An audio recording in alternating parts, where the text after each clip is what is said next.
It kind of seems like too many people on this stream have private. Shut the fuck up, you no. All right, you fat piece of shit. A trusted martial arts instructor is accused of kidnapping and abusing one of his young students. Didn't your fat dead dad? I think Vito's just pretending. You're like actually my dead dad do what? And I noticed a gentleman standing by the bank of phones, which was about 8 feet from me. That gentleman is the victim's father, Gary Plauché. A lot of people shit on Vito for his staunch defense of cuties. We're gonna need him up against the wall. Vito can go up against the wall. Did you masturbate to cuties, Vito? How many times? No, I didn't masturbate. Did you masturbate to cuties, people? Well, Mr. Girl did. He said he was turned on by it. I have no chill on cuties, man. None.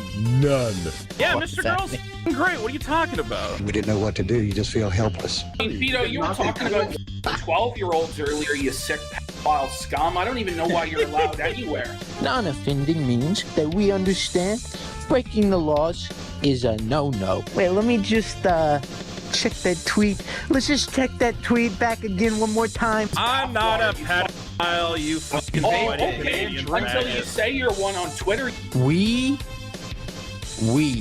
Vito, what does we mean? Is molesting children? What does we mean? It means we, baby. The victim's father uses a gun to take matters into his own hands. Vito, what does that mean? His response, LOL.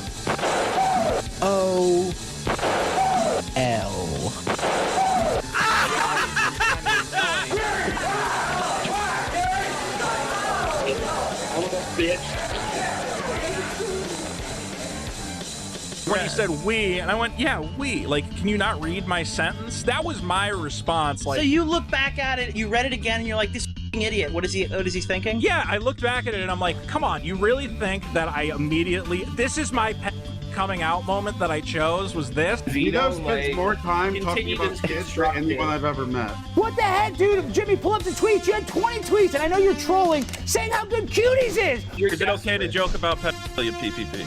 Why is your house full of toys? Come on, dude. What the hell? Anyway, f you, Vito. That's all I really got to say. Okay, man. Thanks, Gator.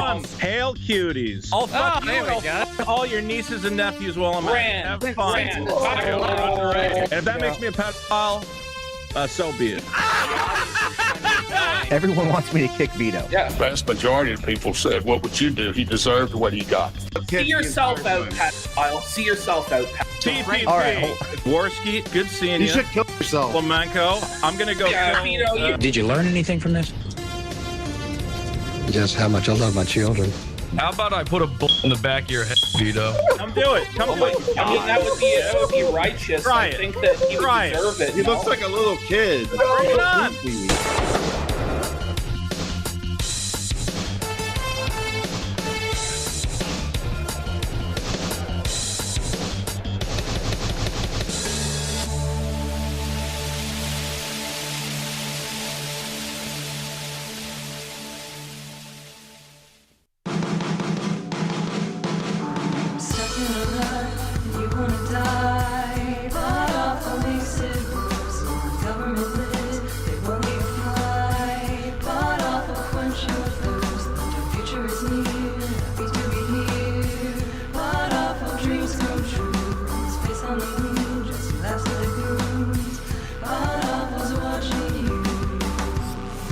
Perfectly normal if you have a cat in heat to take a Q-tip and get your cat off.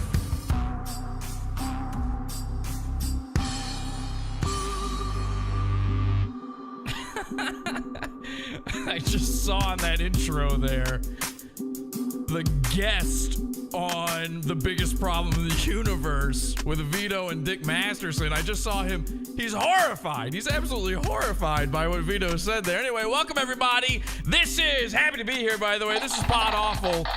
I'm your host, Jesse P.S., and I'm very happy to be here on this Daddy's Day. Daddy's Day number 11 for us here. So I got excited very excited to see all of this. Get excited. It's definitely time to, because we've got a lot of amazing, amazing things for you here tonight. We are going to cover, for the first time on the show, by the way, I've never actually talked about him before. We are going to talk about Vito Gesualdi, a supposed comedian, a YouTuber, and maybe the worst part about him, actually, that he's a YouTuber, and also the internet's foremost suspected pedophile, everybody. That's right.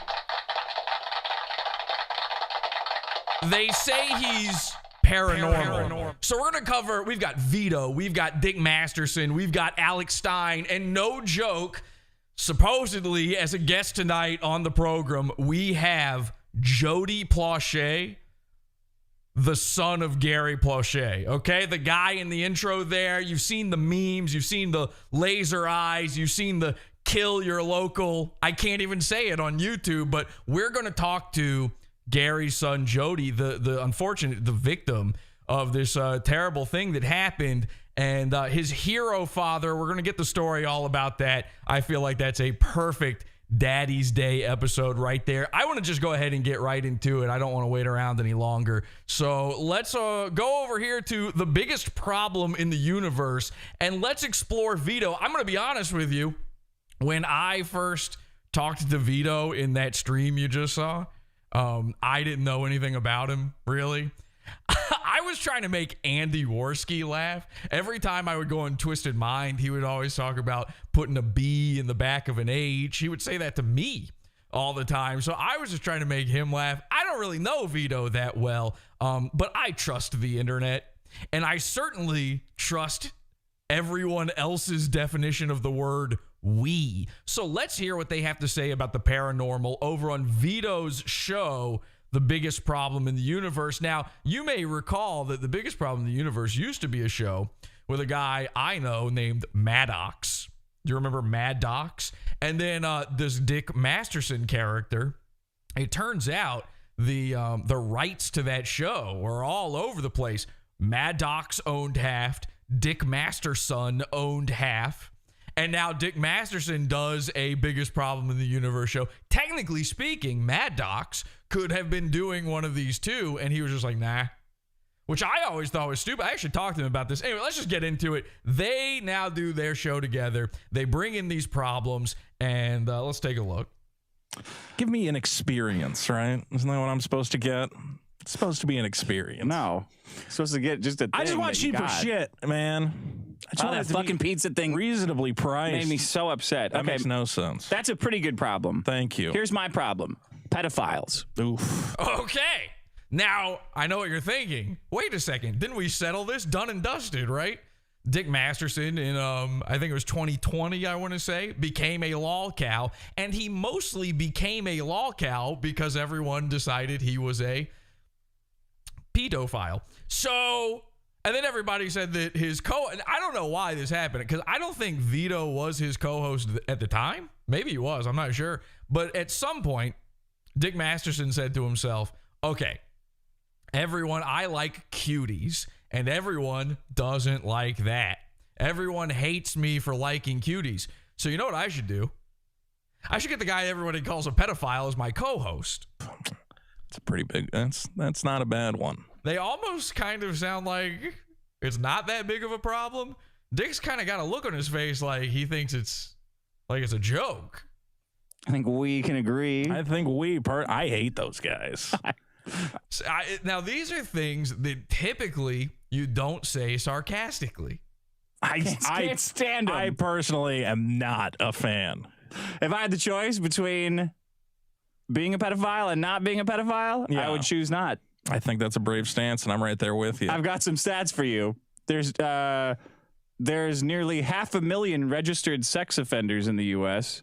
80,000 to 100,000 of them are missing. How many of them are pedophiles? Oh, that's, I think, all of them. I don't know. Let me read them. Okay. A typical pedophile will commit 117 sex crimes in a lifetime. What? Oh my God! But that must include viewing of pornography, right? As a sex crime. What am I? What do I look like? A pedophile? Well, I'm just okay, now all of the drops that we should be collecting from this aside, which, by the way, I have no Vito. You know, I've got all these I have drops. autism. I can't help it. I've got no Vito drops. I have very few Dick Masterson ones, but I feel like that was probably one. My God. But that must include viewing of pornography, right? As a sex crime? What am I? What do I look like? A pedophile? Well, all right, somebody clip that. Go ahead and clip that. We're just going to go ahead and clip that. Henchman, get on it. Assuming, I mean, the amount I look at normal pornography, if that was a sex crime. Way more than 117 times, like a day. I would have hundreds of thousands. So the head of Facebook Meta group, whatever community. Saw that. What the fuck was that? I got more stats, but that's why I'm bringing this in. Yeah. Meta acts as a head of global. Now, when was this? There's something, I don't know. Community. There's something fishy about this to me. You know what I mean? When did this episode? This was a year ago. When did this come out? Oh, February 2022. Okay, interesting. Now, I believe, and this is off the top of my head, but I believe the infamous Vito quote from Twitter, the "we" quote, was in February of 2022. So is Dick bringing this in just to make fun of Vito? Is he bringing it in because they're winking at each other about something? I don't know. I'm going to let the chat decide. Is this them flaunting it?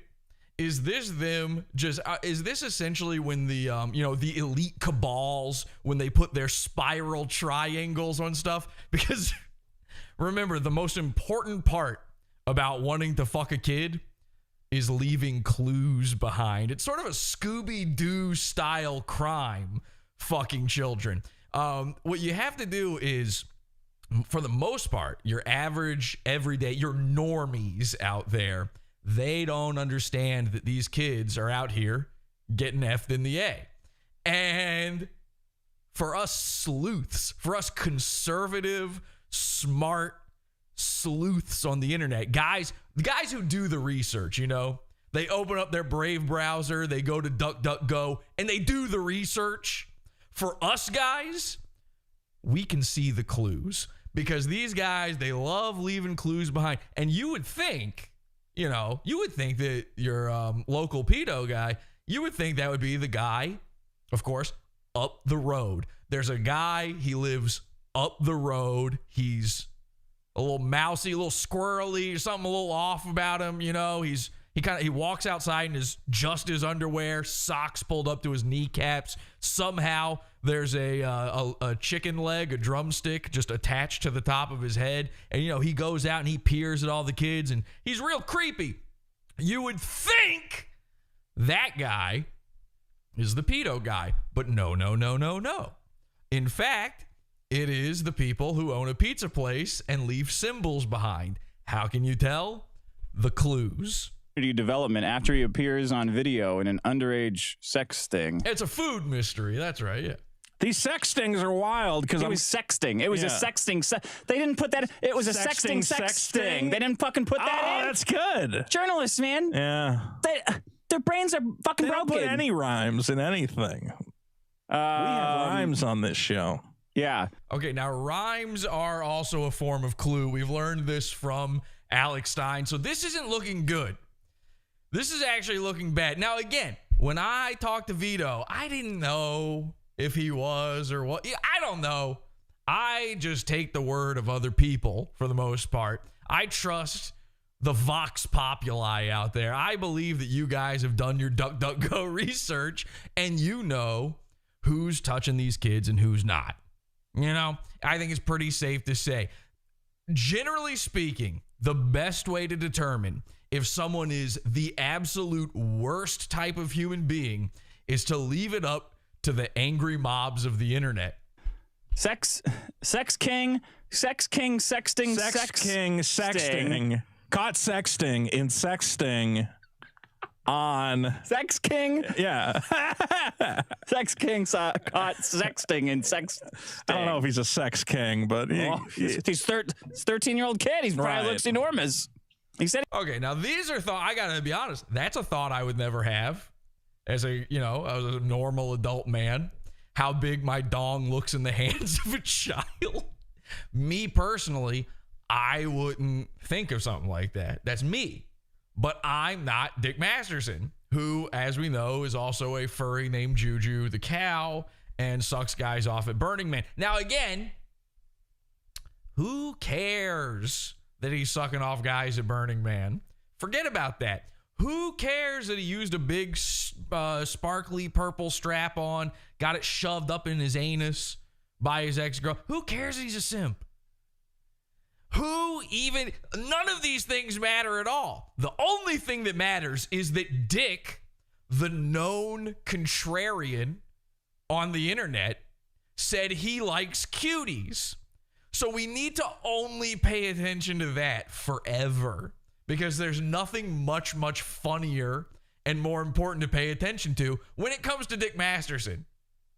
He definitely didn't pull the wool over anybody's eyes. Listen, you know when somebody's got in their Twitter profile, it says, they work for a news company or something, and it says, these opinions are my own. They do not reflect those of my company or the people I work for.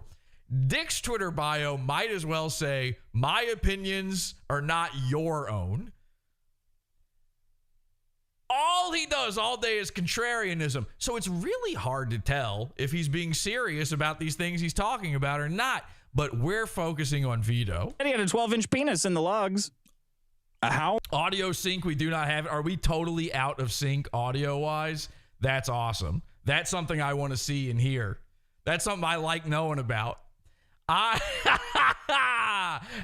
deep are we out of sync on this? And is there even a way for me to fix that while I'm live? Sync is out, everybody is saying. Okay, how bad are we talking? Like, if I do, is it unbearable, or can I just plow through this? I'll just keep playing this. We'll figure it out. We'll check in with the chat and see what they're saying. How long? 12-inch penis. That's why. That can't be true. These pedophiles always go like, well, I wasn't going to do anything, right? I was just saying, I just gave him like a hotel number. And it's like anime. Bought his cat. It's like anime. I'm sorry, Jesse. No, these are things I care about. We've got a new computer going on. We've got a whole new setup. There's going to be a few little bugs in the system. I think we're squashing the bugs, though. I think we're going to have a pretty good setup here very soon. Bad. Some people say bad. Some people say it's nothing. Half a second, a second, bad, and also no big deal are all wildly different answers. This might be something I cannot address. Is the audio in front of the video, or is the video in front of the audio? I'm going to need to know that very soon here. I gave him money for cab fare. Yeah. He said when I would be here, but I wasn't actually going to do anything. And I think, bullshit. But then he says, you told him you had a 12-inch penis. And I think, well, maybe he's telling the truth then. Yeah, maybe he's just how he's going to explain around. that. Yeah. Plow through. Right. That's not 12. Immediately, I'm not a chick. I know how big 12 inches. Plow through like you've got an 11-year-old. Again, hey, now, listen. I've never let me be very clear about something. I've made some jokes in the past. And, a lot of what we're talking about here with Vito tonight is about what is okay to joke about.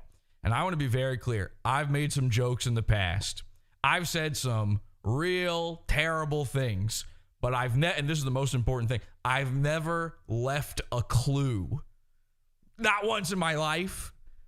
I haven't even participated in a scavenger hunt, okay? That's how serious I am about the health and well-being of children. Happy Father's Day, everybody. Thank you.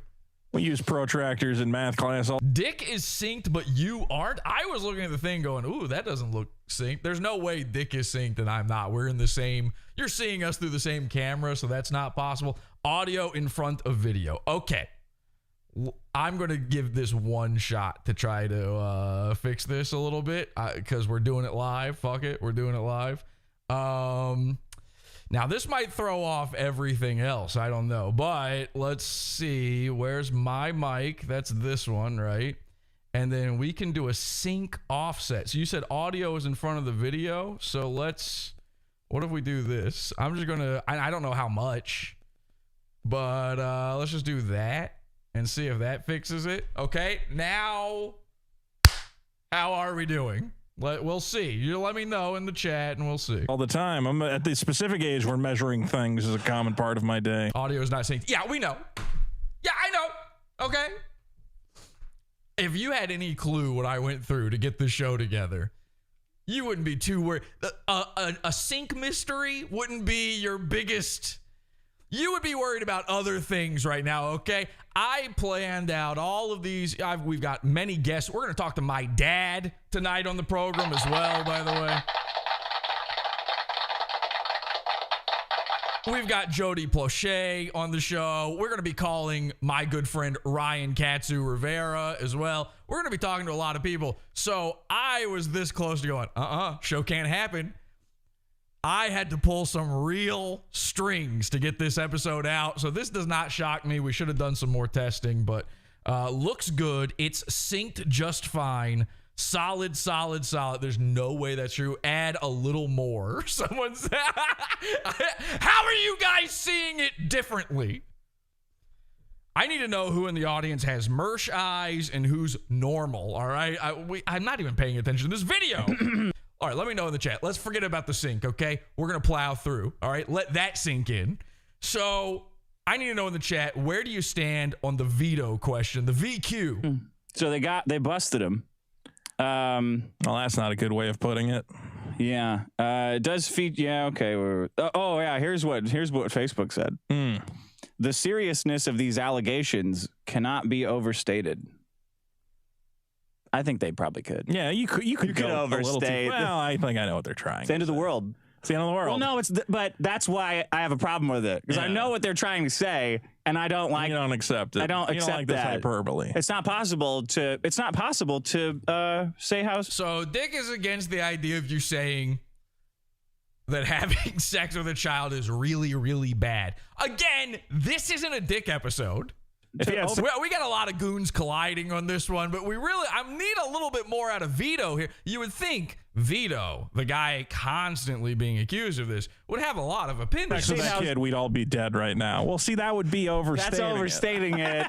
It wouldn't affect me in any way. Vito, we're getting some kick Vitos and shit. Right. At all. The day-to-day of most people would not change. See, Vito calls his fans on this show. If you subscribe to his Patreon, he calls them Vitophiles. So I'm hoping that we can glean out of this episode something. We can figure out who truly is the biggest Vitophile in the universe. Like, is that really the biggest problem? Asteroid hitting the world. Yeah. Total Vito. That would be hard to overstate. Difficult. Difficult. You still could. Cannot be overstated. No, and then they cap the article. Where did I get this? TechCrunch. I don't know why I'm bringing this part in, just because it's lightened the mood a little bit. Yeah.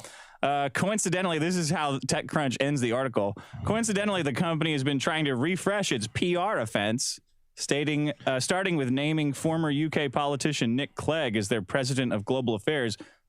They will have their work cut out for them. After the pedophile.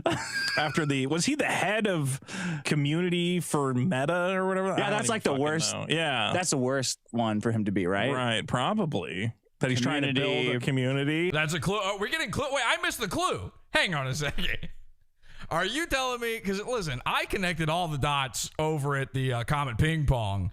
Are you going to tell me I just missed a clue? I didn't see a clue. Something happened. Something just happened. Yeah, I should probably be looking closer at the background or something. If there's anything in the in Dick's set here that maybe inviting him into my community to be part of the community. Like if he played Ronald McDonald in person at like grand opening of McDonald's restaurants, that would be less harm than he could have done as the. It's always confusing to me. Do these guys just live with so much guilt? Because it was another one of these things where... Did he say... Oh, okay, now that was a clue. He just said, do these guys live with so much guilt? We all know what that means. You know, these two YouTubers are just like... These two YouTuber guys, right? He like talks to him for an hour, and I'm like... Bro, just cut your losses. Yeah, exactly. And why are you... You know what else bothers me about pedophiles? This is more...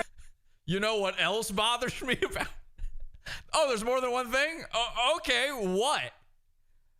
Hang on a second. Let me guess. Well, I know it's not the kid fucking part.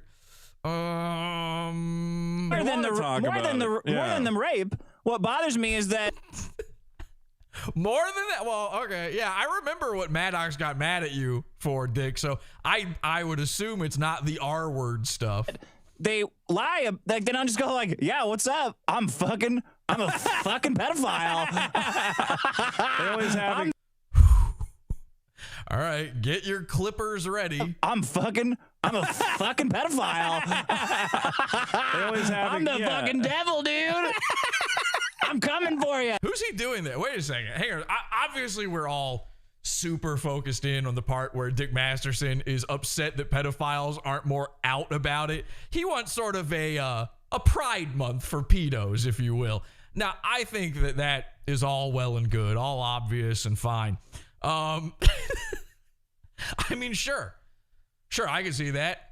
Hey, we would all love for them to be more upfront and open about it. But when he goes, I'm the devil, dude, this is what I'm hung up on. Even more so than, again, the child rape. I'm really hung up on the fact that I think he's copying someone here. Hang on a second. Like, then I'll just go like, yeah, what's up? I'm a fucking pedophile. They always have. I'm the fucking devil, dude. I'm the fucking devil, dude. Who is that? That's a comedian. Who's he doing? Oh my God. Wait a second.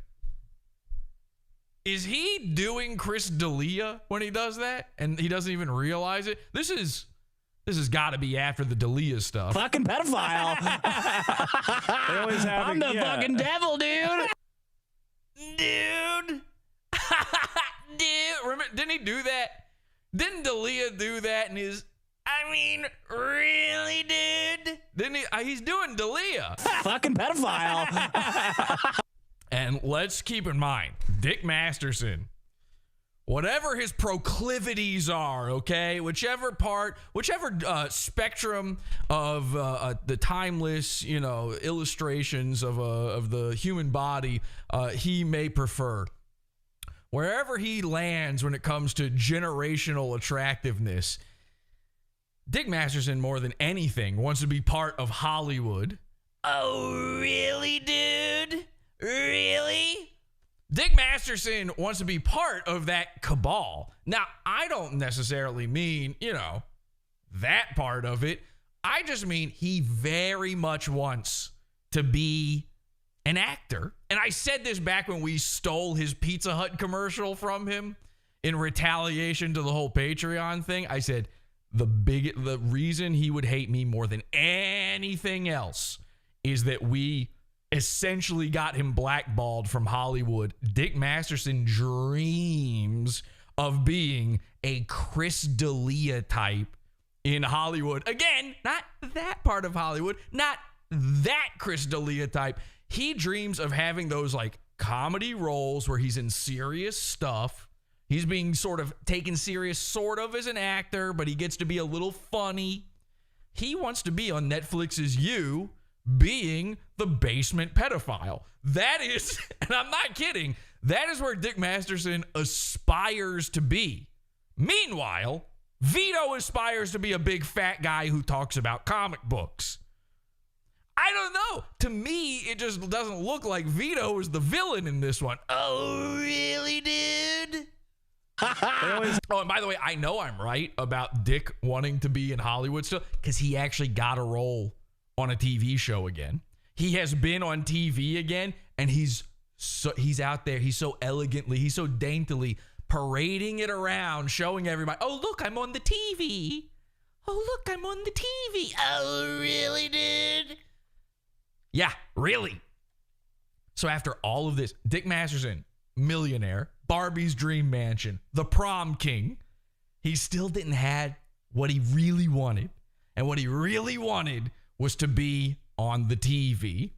And now he's Dick Masterson. That means I listen, it is so embarrassing to think about. If you know how these things go, if you've ever seen one of these cattle call auditions for TV, for these little bit parts on TV shows, it's one of the most humiliating, shitty, embarrassing things you can go through as a human being. I've done like 2 of them ever. And they're horrible. They're absolutely, and I just did them because I needed money. It's just an easy. Dick is doing them out of the love for the game. He is, as Dick Masterson, as this guy, he's so famous. He's more famous than I'll ever be because he was on Dr. Phil 17 years ago. he is going to these things, and he's just another fucking tiny face on a big head in the crowd. And he's sitting there hoping. He's holding his sides, and he's hoping to God that they pick him. Yuck. You yuck ever? I'm the fucking devil, dude. I'm the fucking devil, dude. I'm coming for you. Am I nailing it with this Chris D'Elia thing, or am I way off the mark? You wish pedophiles were a little more punk rock about it. Yeah, Perry Caravello was on TV. Exactly. Anybody can be on TV. But Dick hasn't been on TV since we pulled the Pizza Hut commercial. Then he got this one little part. Now he thinks he's back in. I hope to God he gets on. Well, how funny will it be if he's like, okay, the podcast is over. I'm on a soap opera now. God, come on, I mean, you're already caught. Have some fun with it. At least you can respect a villain, a proper villain. Okay, so they're talking about respecting pedos. Now, I don't know where I sit with that one. That doesn't really sound to me like Vito is the bad guy in that one. Maybe we should find out from an expert. Let's call Jody Plauché. Again, the son, if you don't know the story, Jody was abducted by his karate teacher. Unfortunately, this was like 1984, I believe. We'll ask Jody about all the specifics, but the basics of it are he was abducted. He was being abused. His family had no idea. His abductor whisks him away. The FBI finds him, brings him back home. When he gets back home, his dad, Gary, father of the fucking year, man. His dad, Gary, finds out that Jody had been abused all this time, had been keeping it a secret. And he decided to do something about it. You know, a lot of people on the internet, they like to talk. Gary was a man of action. Hopefully we get Jody on the line. Let's call Jody. When I asked him if he'd do the show, I gave him this real nice long email. And then he just responded, yes, and gave me his number. So this is kind of a crapshoot. We'll see. Hopefully. Hello? Hey, Jody? Yes. Jody, this is Jesse from Pod Awful, man. How's it going? Hey, how's it going? Thank you so much for being on the show here with us. We're live right now. Okay. Jody, I wanted to talk to you so bad. I've actually wanted to talk to you for a long time. You know, I've known about your story, and you know, I think what you do, speaking out about, you know, the types of things that you went through and abuse in general is really amazing. And I think your dad's an amazing guy, or was an amazing guy. Unfortunately, he did pass away, didn't he? Yes, he passed away in October of 2014. 2014. So we did lose him then, but your father, Gary, is actually sort of has a new life through the internet. And that's something I kind of want to ask you about as well. But, you know, I figure Father's Day, Daddy's Day, maybe the best time to talk to you of all time. Yeah. Your dad. I'll tell you what. Go ahead. My little brother lives across the street, and he just walked over. Yeah. And he was talking about that just today, because, like, I think a couple of weeks ago, I tweeted out a picture of me and him, and I tagged him in it, and he retweeted it. And just today being Father's Day, he's gotten 400 new followers today. Wow. Yeah. I mean, your dad has this, like, really, like, I didn't know the story until maybe 5 years ago or so. But your dad has almost sort of become a meme in a way. He's become a meme, a T-shirt. I just recently saw a tattoo someone got of him. Yeah. My sister and my older brother are both wearing a shirt which his picture on it that says Vigilante. I don't have mine on, but I could put it on. I might take one with my sister. Maybe I'll tweet that out later today. Yeah. But no, he's more popular now than he was 20 years ago. It's because of the TikTok and the YouTubes and the social media. I mean, it's every year, and I even mentioned in my book. My book came out August of 2019. That I get tagged on Facebook where people are sharing it in their groups and yeah, so every year it grows and grows and grows. He gets bigger every year. Yeah, it's amazing. And Jody's got a book. It's called Why Gary Why, all about the story. For the people out there who don't know this tale, it was 1984 that this happened, right? Yes, March 16th, 1984. Can you tell people, just give them the basics of what happened? I'll give them the back of the box. So when I was in 5th grade, my parents enrolled me in a karate lessons. Yeah. And eventually we were contacted by a man named Jeff Doucette, who had an up-and-coming karate studio. Unbeknownst to my parents, he was a pedophile, and he was using that as a grooming tactic, was to, get the kids in the karate, to have access to those kids. And shortly after we started taking karate, he had what was called fighting team. So he'd have a bunch of kids that would go fight in tournaments. Right. And so he had us, on a fighting team, and that gave him access. We go get a hotel. We go to a fighting tournament in Houston, Texas. So we all get a hotel room, and we get a jointed room. So he had the door we shared, and it'd be like 8 kids. And even my dad went on a couple of trips. And unbeknownst to my parents, so he started grooming me early, and he sexually abused me for about the whole year we were taking karate. And he had gotten in some financial difficulties. Ironically enough, a guy my dad had introduced him to help him out with a business idea he had. And he was facing a court date and, maybe possible, getting in trouble for bad checks and this, that, and the other. Well, instead of facing up to what was happening, he decided he was going to leave town. And since I was his love interest for the past year, he took me with him. And so that was where the kidnapping came in. He took you to Disney World, is that right? Or Disneyland? He took me from my house on a Sunday morning. We went to his mother's house in Port Arthur, Texas. Monday we went to Vinton so he could try to get money. Tuesday we left Orange, Texas on a bus headed to Los Angeles. We spent a couple days walking around the city.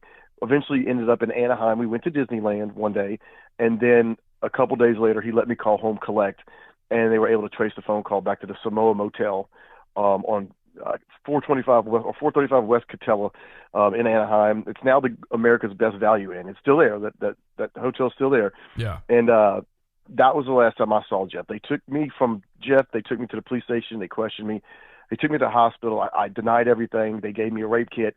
And it wasn't until a week later when the rape kit came back that I finally told the truth, because I knew I couldn't lie anymore. Right. And that was about a week before Jeff was returned home. Can I ask and you? Of course, can I just butt in for 2 seconds? To ask, how old did you say you were at the time again? I was 10 when we started taking karate, and he started molesting me. And then when the shooting happened, I was 11, almost 12. Okay, gotcha. Now, first of all, you didn't want to tell your parents. You didn't tell anybody about this, right? Well, the reason why I didn't tell anybody about it was, one, okay, I knew my dad would get upset and want to kill him. But also I knew that they had taken me to the hospital. So I knew that my fear was that Jeff would think that I told on him. And so if I waited until the hospital report came back, then I could say to Jeff, you got yourself caught. I didn't tell on you. Science told on you. And so that was why I was protecting myself. I wasn't trying to protect Jeff. I was trying to protect me. Was there any part of you, because you're such a young age and you don't really understand what's happening to you, obviously. Was there any part of you that felt like a shame about it or anything? Because you even described yourself as like his love interest at the time. Was there a part of you that, felt sort of a shame or confusion about it?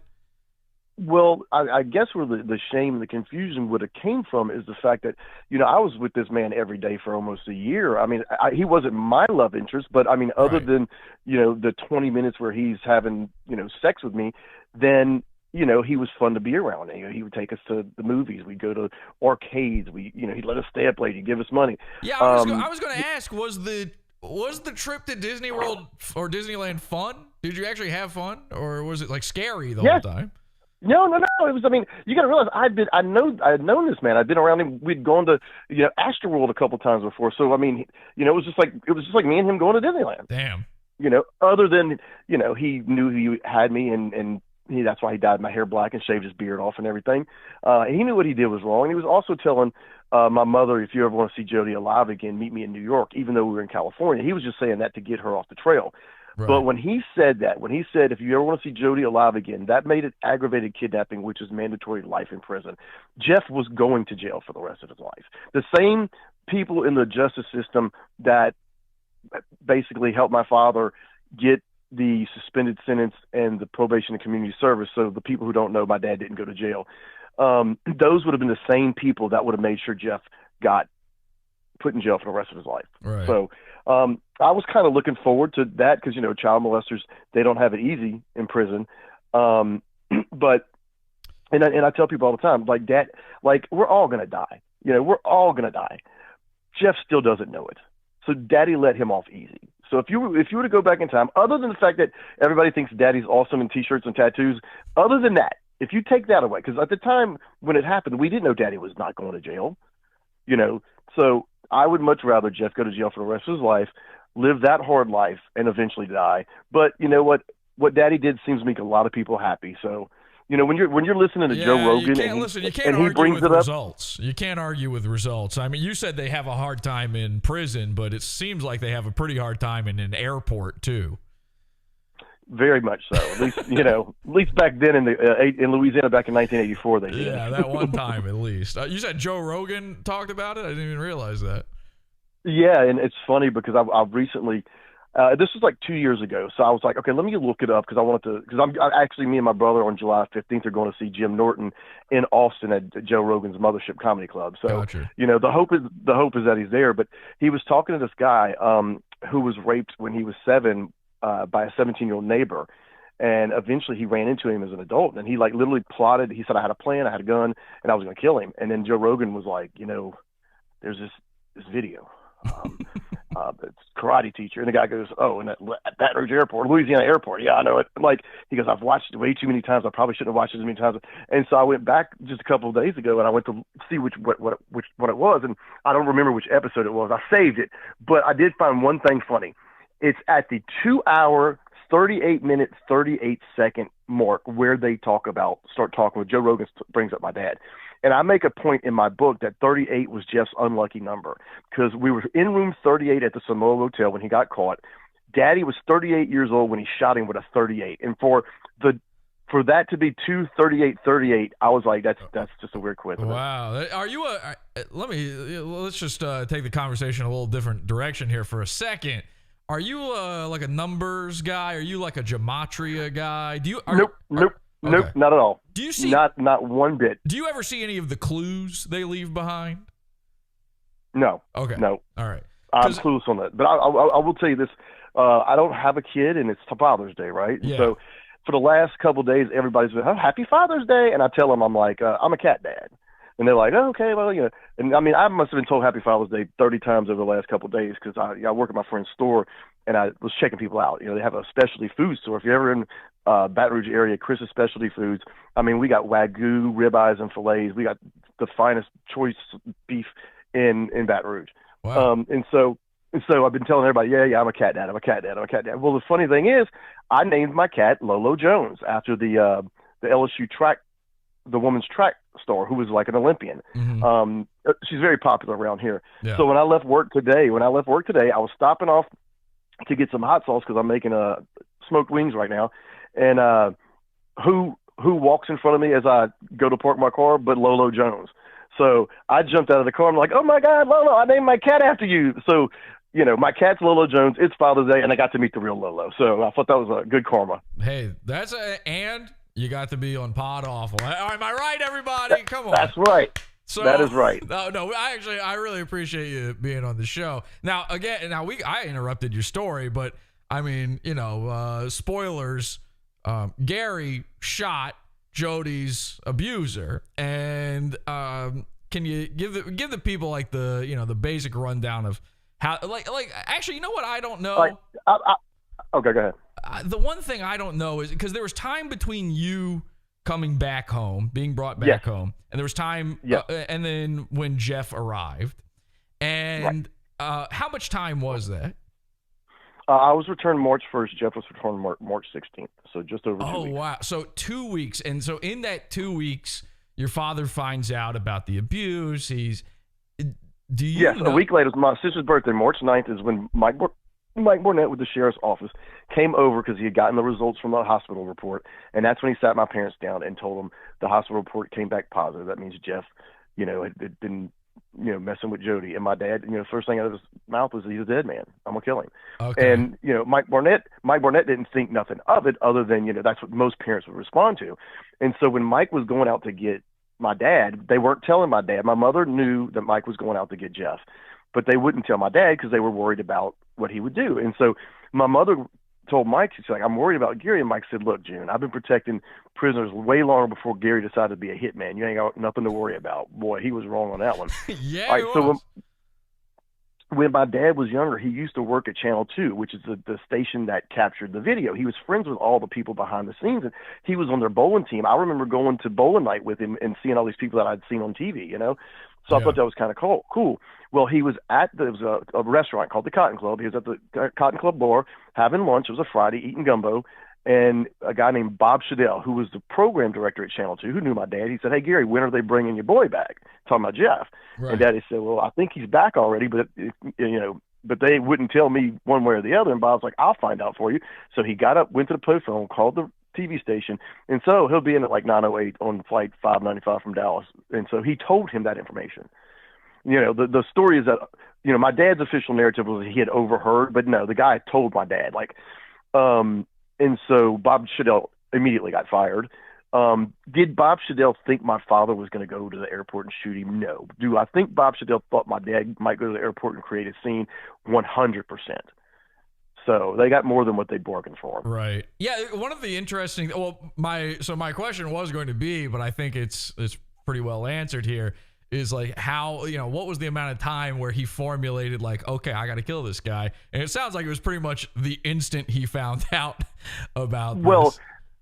Well, he wasn't sure. So that was the day he shot him that he found out. He didn't know that he was coming in until the day he shot him. So all these people are like, "Oh, that's premeditated." I'm like, no, he had a gun in his car.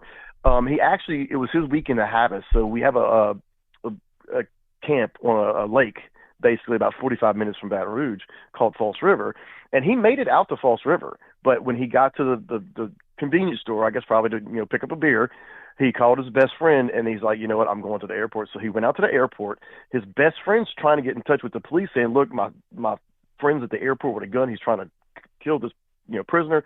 And they're like, "Oh, you don't have to worry about it. It'll be okay." And he was actually on the phone talking to my father when my father said, "Here they come. I'm pulling the gun out of my boot. You're going to hear the shot." And when the lights got even with my dad, that's when he knew to turn around. That's why everyone's like, "Oh, he timed it perfect." Well, he used to be a cameraman, so he just used the lights on the wall so he could keep his back turned. Well, them lights got parallel to him. He knew turn around, and he turned around and put the gun right in his ear and blew his head off. It is a crazy shot because it could have gone so wrong so easily. He could have hit the police officer that was escorting Jeff. He could have hit the cameraman across from him, but he nailed him, and the rest is history. You want to hear another weird coincidence? Yeah. All right. So a couple years ago, I was sitting. My book had came out, so I'm sitting at Twin Peaks, and all of a sudden, Shaquille O'Neal walks in because he went to LSU. For those who don't know, we have Baton Rouge, LSU. So he comes walking in, and he has a friend of his he's having dinner with, and I call my sister because she loves Shaq. And I'm like, "Hey, Shaq just walked in." She's like, "Man, we just ordered dinner. I can't come." So she's like, "Why don't you give him a book?" I said, "Okay." So I signed the book and I sent it over to him. Right. Well, all of a sudden, when he's looking at the book, the guy that he's with starts looking for me, right? Like he starts looking around. And so I wave, and he waves, "Come here." That guy's name is Sean Connor. Okay. Sean Connor's dad is Bud Connor, who was the cop walking next to Jeff when Daddy shot him. So what are the odds I send one of the most famous men on the planet a book about my dad shooting somebody, and he's having dinner with the son of the cop who got the blood splatter on his head? Wow, jeez. That's crazy. So your dad, I mean, everybody thinks like he's a hero. He immediately had a groundswell of support around him. Nobody wanted him to serve any time, and of course, he did get the suspended sentence, which is very interesting. One of the things that always blows me away about the entire seeing the video and everything, because I took you've got a website, by the way. Do you want to tell the people your website? It's jodyplauché.net. That's JODYPLAUCHE.net. And you've got on there the uncut version, like it's not yes, off I of do. a news thing. And I borrowed that for the show tonight. I actually borrowed that. And, I'm taking a look at it. And the thing is, I've seen all the news stories about the incident, and I've seen everybody who was there talk about, where their head was at. And everybody says they didn't realize the guy standing there at the phone booth is Gary. Everybody says that they didn't know, they barely took note of the man standing there. The thing that fascinates me is instantly. So Jeff gets shot. Instantly, your dad, puts his hands up. He knows, okay, I'm not supposed to do that. He didn't want to hurt anybody other than, the horrible pedophile.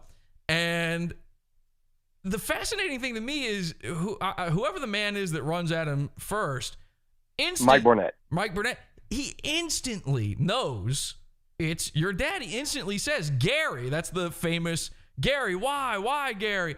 And it's fascinating to me because he's got the hat on, he's got the glasses, he's slightly incognito. This has got to be a terrorizing, a shocking scene, but instantly they clock him as Gary.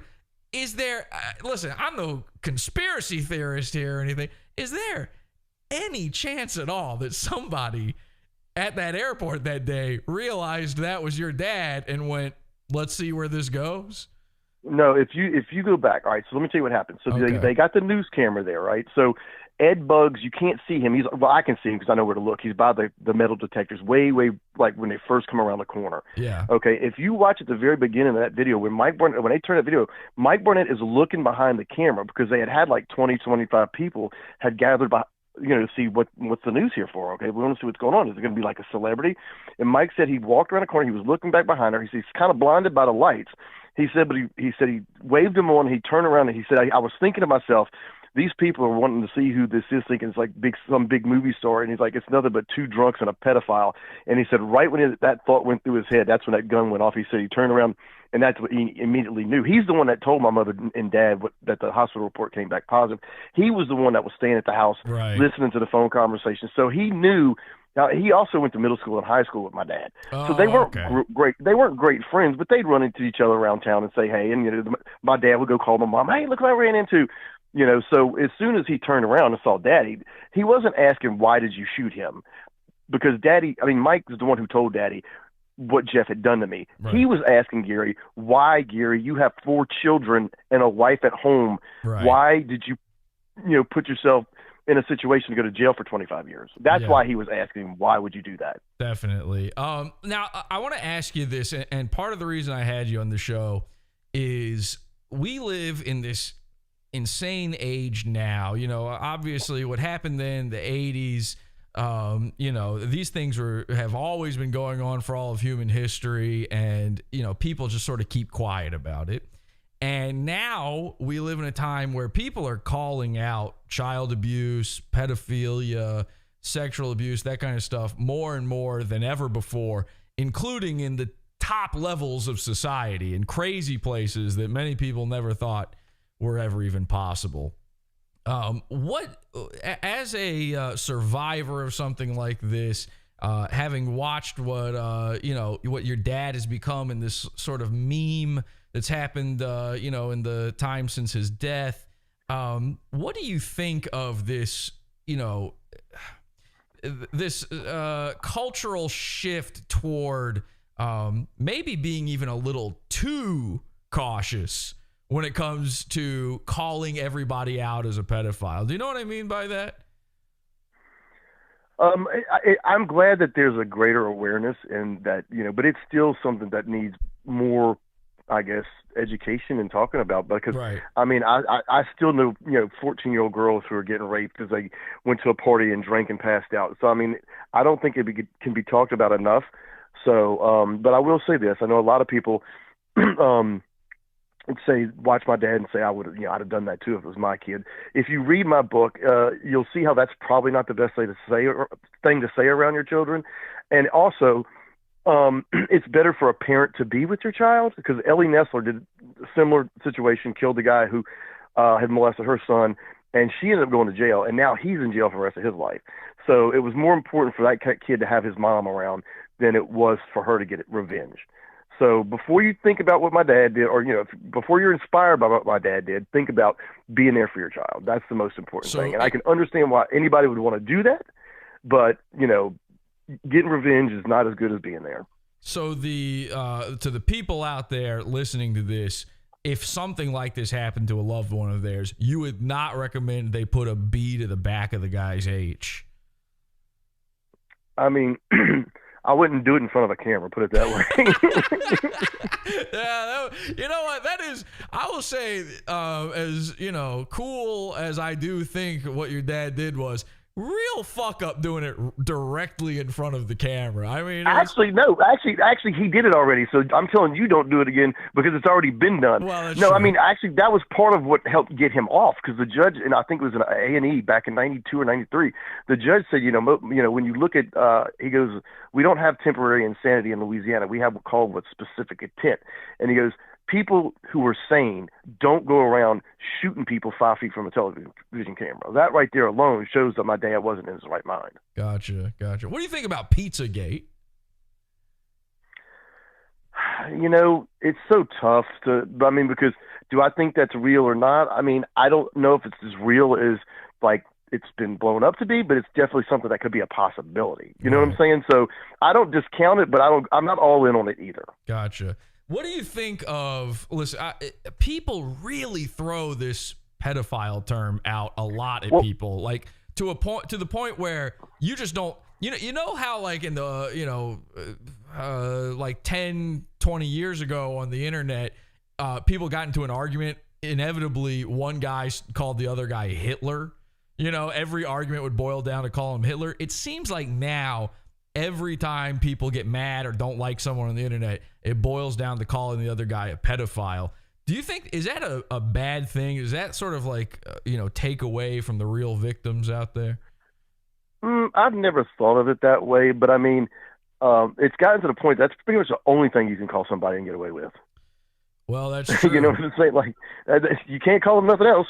But there must be no more damaging a thing you could say about somebody if it's not true. Obviously, if it's true, then fuck them. But if it's not true, I can't think of a worse thing to say about somebody. Can you? I mean, I guess Well, I'll tell you the one thing that and maybe I'm too close to the situation. I'll tell you one of the things that gets me. Okay, it bothers me. Okay, is when they misuse the term pedophile. Okay. For example, you have a very hot 31-year-old teacher who sleeps with her 16-year-old male student. Nice. Okay. And she's a pedophile. She's not a pedophile. No.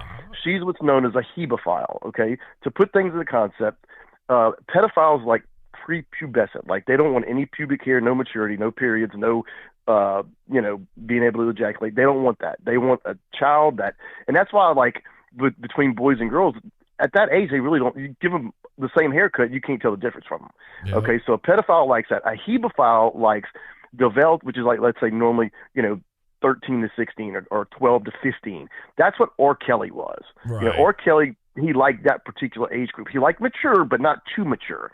And there's another one for the one that's between 16 and 18, which I don't know what that is. But the one between 18 and 22. I think that's an ephebophile.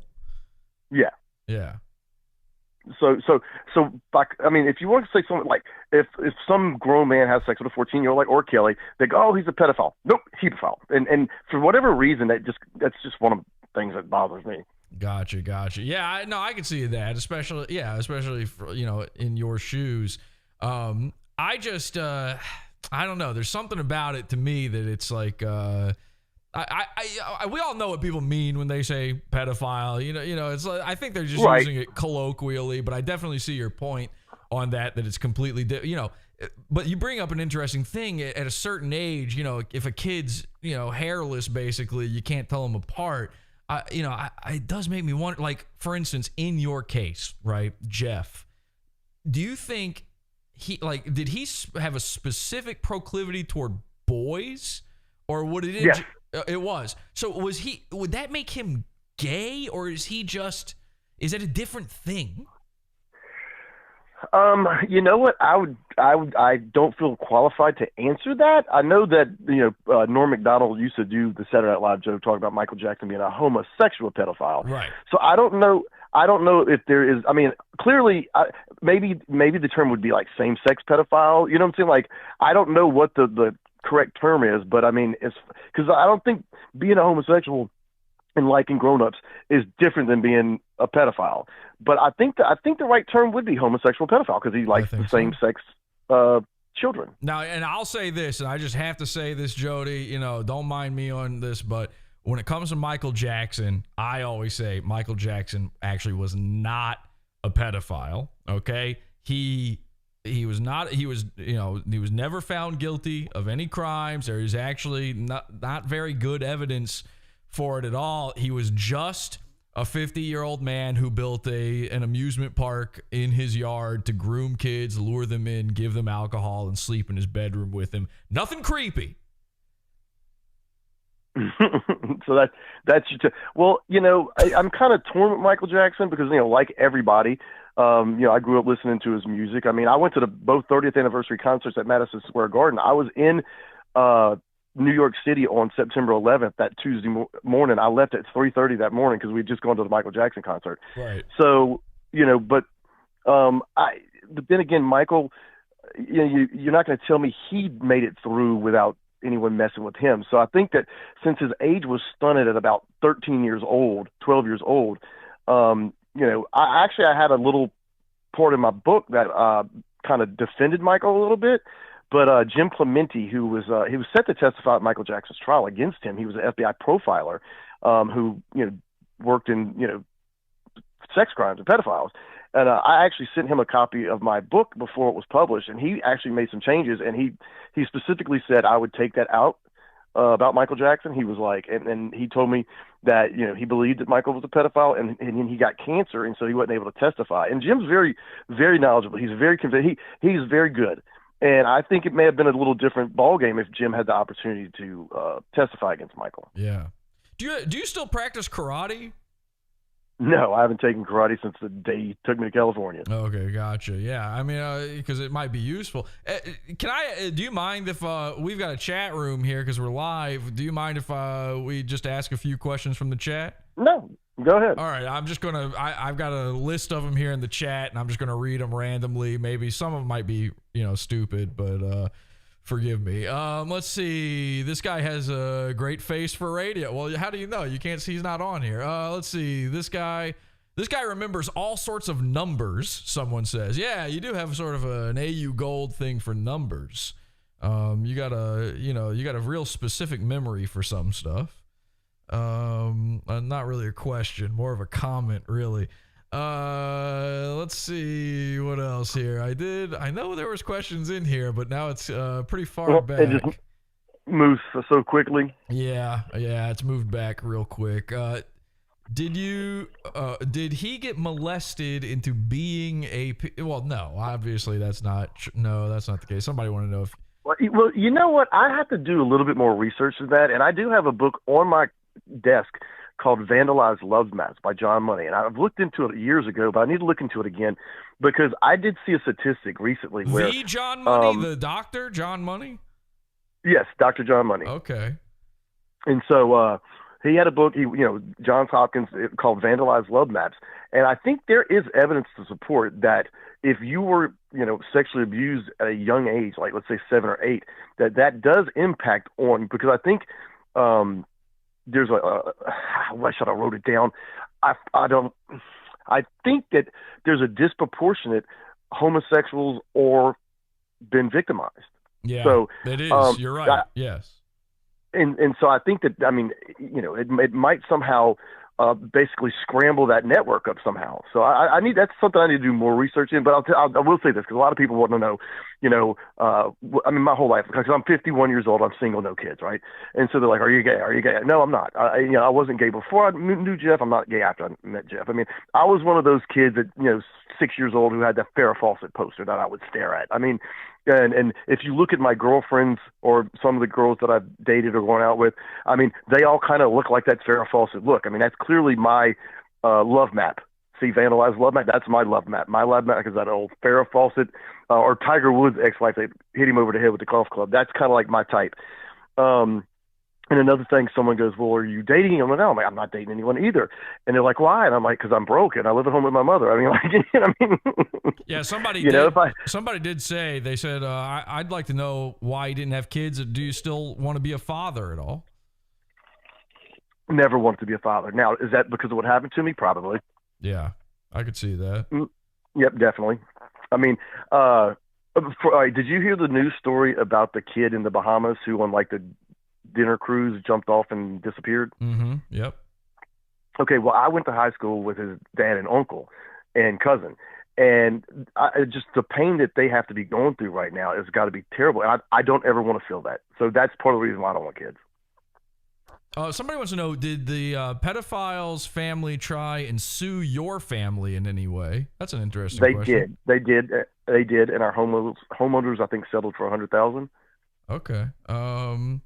Was there any other people involved with him, like a pedo conspiracy? Yeah. Did he have like a? Yeah, that's actually interesting. You know, a lot of times when someone abuses kids, they'll take photos or pass them around with their network of friends. Was there anything like that going on? Not that I'm aware of, but I do know that we were in California when he was running low of money. Because, I mean, his mother, according to him, the confession on the plane ride home, his mother would basically prostitute him out to other men. Wow. So that's where maybe where he turned into the pedophile. I don't know. Like I said, that's what I got to do the research on. But so he did bring it up. Like, if we don't have any more money, you know, would you be willing to, you know, have some? And I said no, absolutely not. And I mean, he kind of floated that out there, and I cut him off like very quickly, and so he never brought it back up again. But that was when we were in California on the trip. Someone wants to know, do you think your experience with Jeff has anything to do with you becoming a cat dad? Nope. Okay. I loved cats before Jeff. I mean, as a matter of fact, when I was in California, I went to see the social worker at the little boys' home that I was in for like the day. And, you know, he's like, you know, well, what if and I mentioned my cat, like, yeah, I had a cat. And he was like, well, what if someone took your cat? How would you feel? Like, he was kind of a dick. And I was like, he's like, well, that's how your parents feel right now. But no, I've always been a cat guy. Okay. Put it this way. When I was little, my cat had kittens, right? So we had some kittens, and they were in the closet. And my older brother goes to my mother and says, no, I think it was me. I forget which one it was. But anyway, someone said, Mixie's milk tastes yucky. And they're like, what? I had went and tried to nurse on the cat when I was like 2 or 3. Oh, so you got that? Yeah, that's probably what happened. You probably got the toxoplasmosis then, and now you'll never. So, do you only have one cat, or you have a bunch of them? Well, we have several, but the one that I'm specifically speaking of, Lolo Jones, she's the indoor cat. I found her at about. If anyone can get to my Facebook page, I posted a picture of me and Lolo Jones and Lolo the cat. And I mean, I was driving to Houston, Texas, and I saw out of the corner of my eye on the side of the interstate on the shoulder this baby kitten, and I turned around and I went and got her. I'm thinking to myself, you know, I'm going to run towards this cat, and she's going to run right in the interstate. I'm going to watch her get ran over by a truck. But as soon as I yelled kitty, kitty or whatever, she started meowing and just ran to me and kind of like jumped in my arms.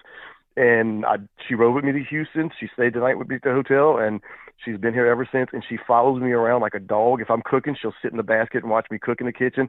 If I'm reading at the table, like at a computer or something, she'll come and sit on the table. If I go in my room, she'll come sit on my lap. I mean, she follows me around, and she loves me. She knows I saved her. Wow. A lot of people are saying real nice things about your dad and your story. Your dad is based into hero. Somebody says, much respect for talking about your experience, Jody. One person wants to know, what do you think of this whole drag queen story hour thing and the drag queen stuff with kids? You know, all right, so I don't know what the drag queen show consists of, okay? But, I mean, if it's just a drag show, I'm going to tell you right now, a young kid ain't going to care. They don't even know. Right. You know? I mean, as long as they're not, you know, playing with dildos and, you know, something like that. I mean, if it's just them singing like a, you know, like a bunch of opera singers or Broadway, like Broadway people, you know, then it's no big deal. I really don't see the big deal in it. Now, if they almost certainly are playing with the dildos, I have a feeling there's a lot more dildo stuff going on in there than you would think, even. Put it this way, anything that's inappropriate in a movie should be the same at a drag show. I agree. You know, so you wouldn't take your kid to a rated R movie, then if it's a rated R drag show, you shouldn't take your kid to it either, period. If it's a Disney type, you know, show and there's nothing, they're singing, Disney songs, then I really don't have a problem with it. What if they're putting on? It's a guy, but he's putting on a lady's bathing suit and he's shaking his schmeckle around in front of the kid. You know, just kind of. It's covered. Well, I mean, but he's. Well, again, you wouldn't take him to see a movie with that. So I mean, again, that's inappropriate. Right. Do you know who Alex Stein is? I do not. Oh, okay. Anyway, let me see if there's any other questions here. He approves. Everybody's got real nice things to say about you, Jody. Jody, I appreciate you coming on, man. Your story, it's an incredible one. The work you've done as a result of it's incredible. And we all remember and love your dad. And a big happy Daddy's Day to your dad, Gary, from all of us. So the book, actually, I did it. I had a friend of mine who did the audiobook. It came out November 1st. So you can get the book paperback on Amazon. You can get a paperback, or you can get a Kindle version, or you can go to Audible and you can get an audiobook. And I like the audiobook better because I didn't have to read it. Yeah, same. Yeah, my favorite way of taking in a book is not a book as well. I'll have to check it out in the audiobook form. Guys, check out Why Gary Why. It's Jody's story. It's Gary's story. It's an amazing story. But it's more important than my story. What's important is the information in there for parents and for baby survivors. Now, this one girl, she left a bad review on my Amazon profile. And she was like, this is nothing about Jody bragging, and all he does is brag and blah, blah, blah. And so you know what I did? I screenshotted it. I cut it out. I put it on Facebook. I said, you goddamn right I'm bragging. Hey, ladies and gentlemen, give it up for Jody. A great interview. And anything else you want to say, and we'll let you go. All right, anybody get any more questions, I'll answer them. But, you know, I hope everybody else has a great Father's Day. I just did me some smoked wings. And literally, I just put I'm making the wing sauce. I just put it in the microwave when the phone rang. So I'm looking forward to going to eat some smoked wings. All right, well, I'm going to let you go eat those wings. But we got people in the chat saying Happy Daddy's Day to you. They're saying excellent interview. This was great. Thank you so much. So, Jody, thanks again. And if you go to my Twitter, @JPlauché, I have two. I have @JPlauché and @JODY PLAUCHÉ, but I usually use @JPlauché. Yeah. If you go to that one, I try to share some pictures of my dad, not just blowing someone's heads off. Like today, I put one from like a birthday party, and someone made actually a really good point because he's holding a Diet Coke, and someone goes, "Hey, this might be a great opportunity for marketing for Diet Coke." Look, Gary Plauché drinks Diet Coke. @JPlauché, and again, that's PLAUCHE on Twitter. If you'd like to go check that out, and we thank you so much. And Jody, have a great rest of your evening. Hey, thank you too very much. Thank you. Bye bye. And I follow him on Twitter as well on my account @TheNword, which you can follow me @TheNword. It's the only place you can currently follow me. Thanks a lot, everybody, for that one. I got feasered, I guess. Listen, that one actually, that interview was great. It did go a little longer than I expected, which means we're running behind. So now we're going to have to jump ahead here and call. We talked about Jody's daddy. Now it's time to talk to my daddy. Let me call my daddy. All right. There we go. It's Daddy's Day after all. Got to talk to Daddy. Don't you hurt my daddy. That's my daddy. Hello? Daddy? Hello? Hello, Daddy? Yep. Oh, it's Jesse. Remember me? Yep. Okay, cool. Happy Daddy's Day. Is it Daddy's Day again? It's Daddy's Day. Come on. We already spoke earlier. You know this. You know, here in Australia, Daddy's Day is on a different day. It is. I didn't even know they had it. Yeah, I was originally planning on doing this show on it's Friday. Let's just say it's Friday, and then I realized oh wait, Father's Day in America is Sunday, and so I had to switch gears last second and turn this into a Daddy's Day episode. But yeah, they've got it in Australia, but it's a different day entirely. Isn't that crazy? But Mother's Day is the same day. Mother's Day, That's exact weird. same. Why? What is it? Why do they hate us? Why do they hate us daddies? I don't know. Did I ever tell you that that one of my goons thinks that you pay for everything I do with your nuclear physicist money, and he's planning to sue you into oblivion and take all of your retirement funds? He doesn't realize that I'm down here living on Social Security. I tried to tell him. I warned him. I said, you're just going to steal an old man's pitiful government handout from him in his final years, into his twilight, into this milky oblivion. And his response was, so I don't know what that meant. But yeah, no, he said he was going to sue me. He's going to get me arrested. He's going to sue you. And then when I laughed at him, he said he wasn't going to do that no more. But yeah, anyway, what was it like all those years as a nuclear physicist and making all that money? Was that nice, or? Yeah, it would have been nice. Yeah. Yeah, it would have. Okay, so let me ask you this. You know anything about pedophiles?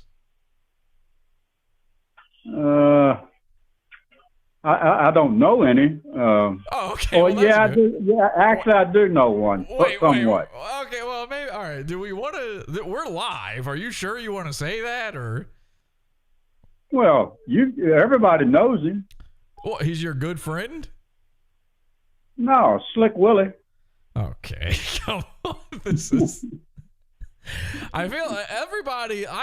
Listen. You've told me so many stories. Growing up in them old days, telling me about how you cross the street and the blacks will get you and all that kind of stuff. And you went over to I don't know if you've ever told this story before, but the one about the kids that played in the yard behind the chain link fence, and the girl came up, and you know the one I'm talking about? Yeah. All right, tell him that. We probably told that one before, but just in case, tell him that story one time real quick. Well, it's not a pedophile. I know, but it's an interesting story. I asked you before, you don't have a pedophile story. I feel like everybody's got a pedophile story. It seems like a guy growing up, in them old days, there's always that guy up the road. There's always that one pedophile, he lives up the road. I had one. We had one in our neighborhood, and he lived up the road when I was a kid. You remember him? He had the same name as you. Was that fun or no? Yeah, I remember it. Was there ever any confusion at the grocery store over that one or anything? No. Okay, so I had a pedo up the road. You didn't have there wasn't a single pedo guy? I could name 3 pedos from my childhood. One of them was my science teacher. Huh. Yeah, well, I had a pedo science teacher. It was crazy. We didn't find out for sure until after I graduated, but it's for sure now. Well, it's one in my neighborhood, but and I actually talked to him because he does air conditioning. Oh well, yeah, then it's forgivable. Well, I needed an air conditioner, so I talked to him about it, and then I found out he was a pedophile, so I left it alone. What is it? The way he uses ducts? How do you find that out? An old guy ran the street who's lived in this neighborhood for probably 35, 40 years. I told him I'd gone to see him about doing my air conditioning. He said, "No, you don't want to mess with him. He's a pedophile." Yeah, but it's not like you got anything to worry about. I mean, no offense, but you're no spring chicken. No, but if I would have, probably, everybody in this neighborhood knows what's going on, so they would have known, and they probably would have, give me crap about it. So you kind of wanted to use the pedophile anyway, but no, I didn't want to use him. It was just right here in the neighborhood. I figured, I don't know. It feels like you were peer pressured out of it. I was. Yeah, okay, all right, okay. So you kind of wanted to use the pedo. Again, what harm is he to you? I think that's fine. No harm to me. It was just, I know the neighbors would have said something. No harm to me. Well, He's probably 80 years old. Hang on a second, though. How young are your ducts? Huh? How young is your AC system? How young is it? I've had it replaced, so it's brand new. Oh, okay. Well, all right. Then don't let him anywhere near it. No. All right. So he's a pedophile. Yeah, he's a pedophile. Come get him, boys. Listen, the thing is, do you know that did I ever tell you about the time that since you don't have a pedo story, did I ever tell you about the time that I tricked a guy into thinking I was Chris Hansen? You know who Chris Hansen is, right?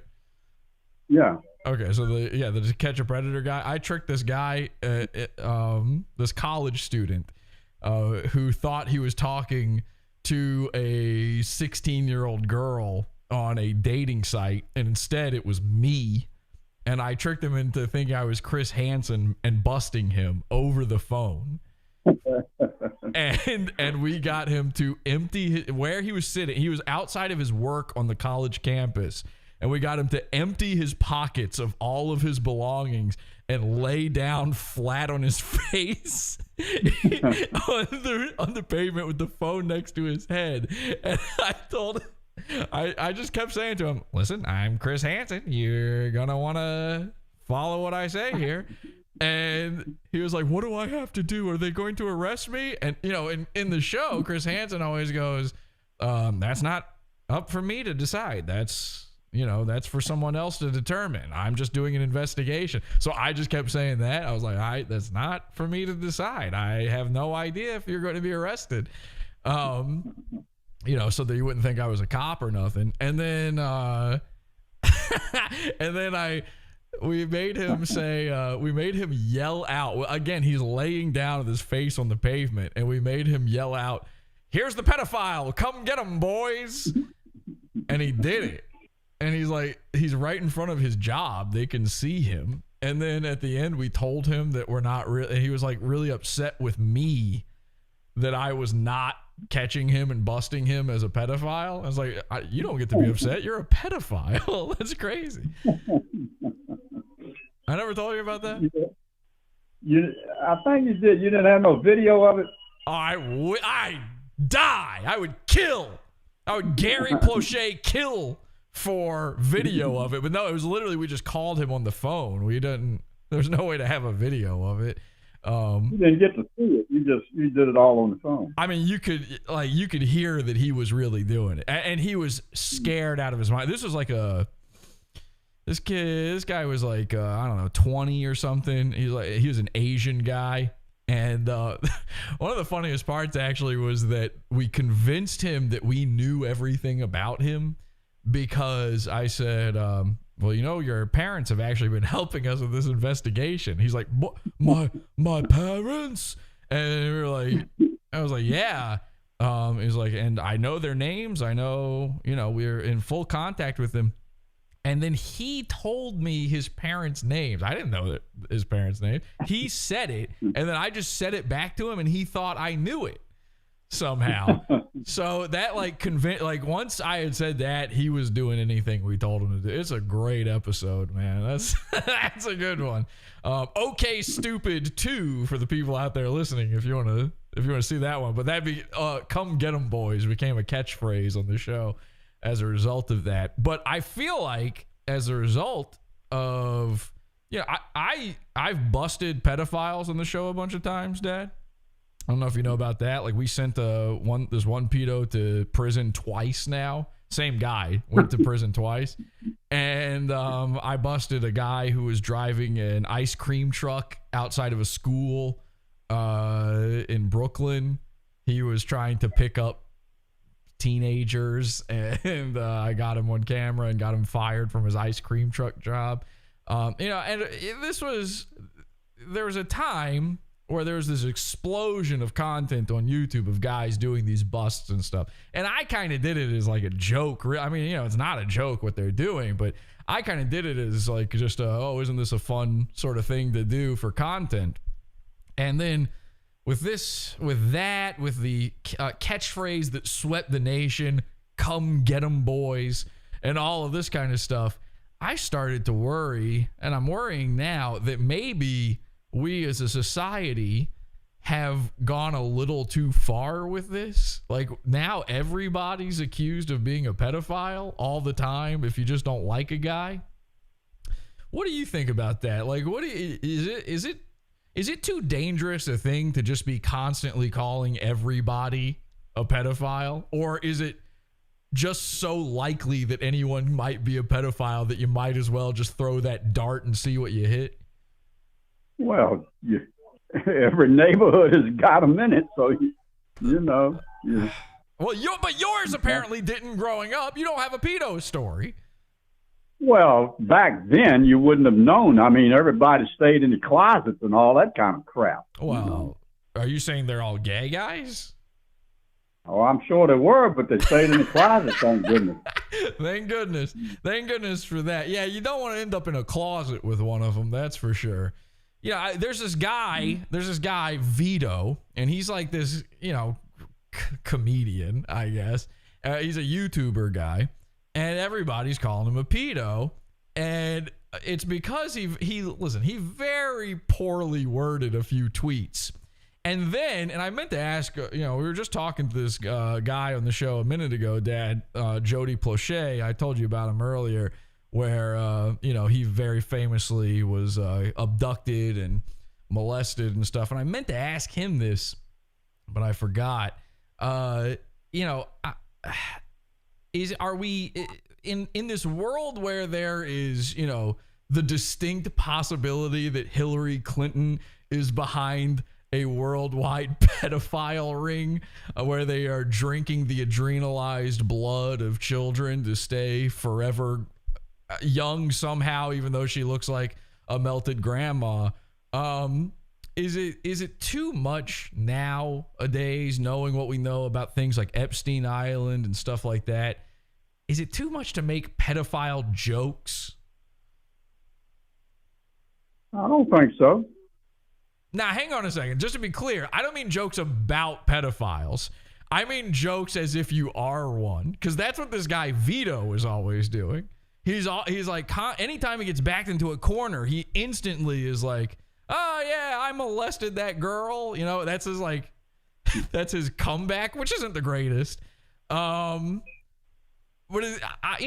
remember when I was younger, people would make jokes like that, like all the time. Like, it wasn't that odd.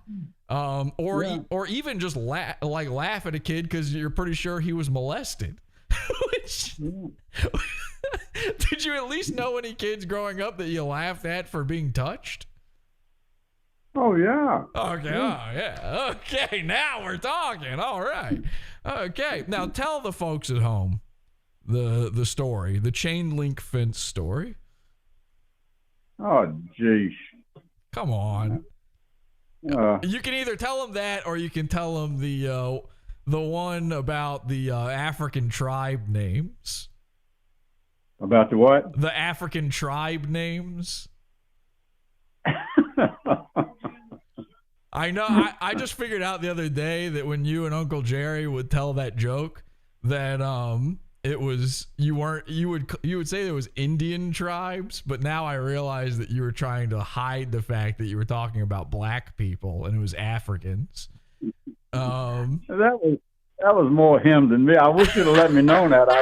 I would have got his letter out and read it for you. The Motisas.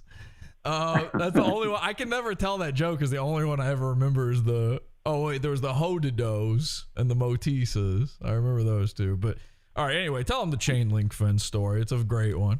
Classic. Well, that was a little he-she girl, right? Well, I'm spoiled. This is not storytelling. You're supposed to build up to that part. Come on. Well, I don't know how you build up to that. I mean,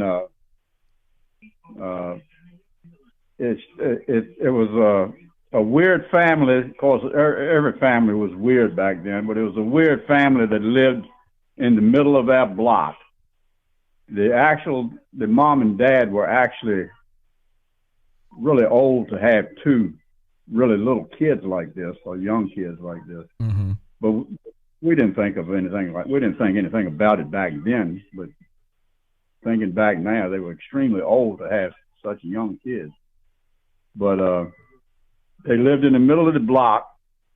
They had a chain link fence around the house, which was out of the norm in that neighborhood.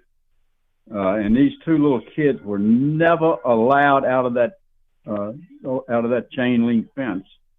Were they? Was it because they were savage retards? Like, I know you guys used to, if a kid came out too retarded, you used to lock it up. I don't think they were. I mean, okay. I was probably 12 years old. These kids were probably 5, maybe 6 years old, maybe somewhere around in there. But the little girl back then, little girls, wore dresses. That's all they wore. They didn't wear like they do nowadays. They just wore little dresses, and you'd go by that house, and they'd always be outside, up against that chain link fence, watching people, and that little girl would raise that dress up and stick that thing to that chain link fence. No, I heard you used to go over there and give her a quarter to look at it. No, you didn't have to give her no money. You just whip it out there. So what you're telling me is that trans people have always existed. Have they always? Would that be a trans person? Oh, that's a trans. I think that's a trans. It seems trans. I mean, why would they have a little boy in a dress? Well, it was a little girl. But it had a ding-a-ling. Well, yeah, but it was definitely a little girl. Well, how is it definitely a little girl? You're looking at her natural illustrations, and she's got length. Well, I don't know how to say it. I don't know how to explain it other than she was a little girl. Well, listen, my dad says trans rights, and that's what's important. I think I've asked you this before. I don't remember what your answer was. Do you know who Alex Stein is? Alex Stein? Yeah. Nah, it doesn't ring a bell. He's a comedian guy. He went on Tucker Carlson once or twice. He goes around to the city council meetings and like disrupts them in some way. And he's really loud. He talks like this. And he keeps saying he's Tucker Carlson's biological son and stuff like that. You'd know him if you saw him. You probably. Yeah, I know him. I've seen every Tucker Carlson episode. Well, then you definitely saw him at some point. Okay. Well, I gotta Stein pill you at some point. I gotta show you this Alex Stein, because he likes to, speaking of the trans community, he likes to harass the drag queens. You know, the drag queen story hour and stuff. Yeah. What do you think about that? I don't like it. Well, why not? It seems like a perfectly normal, it sounds like you used to have a child do drag queen story hour for you through a chain link fence. You guys would all go over and look at the savage retard stick its ding-a-ling through the wire. How is that how come that's wholesome and a nice story to tell your kids? Well, it's not wholesome. You made me tell it. Well, you told it to me when I was a little kid.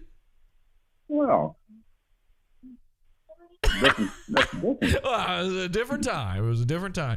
Okay, so you don't like the drag queen story hour. Fine, fair enough. I guess I'm there with you. But what do you think of a guy making fun of the drag queen story hour? Does that sound like a good thing? Yeah, I don't have a problem with that. Okay, what if he dresses up in drag to do it?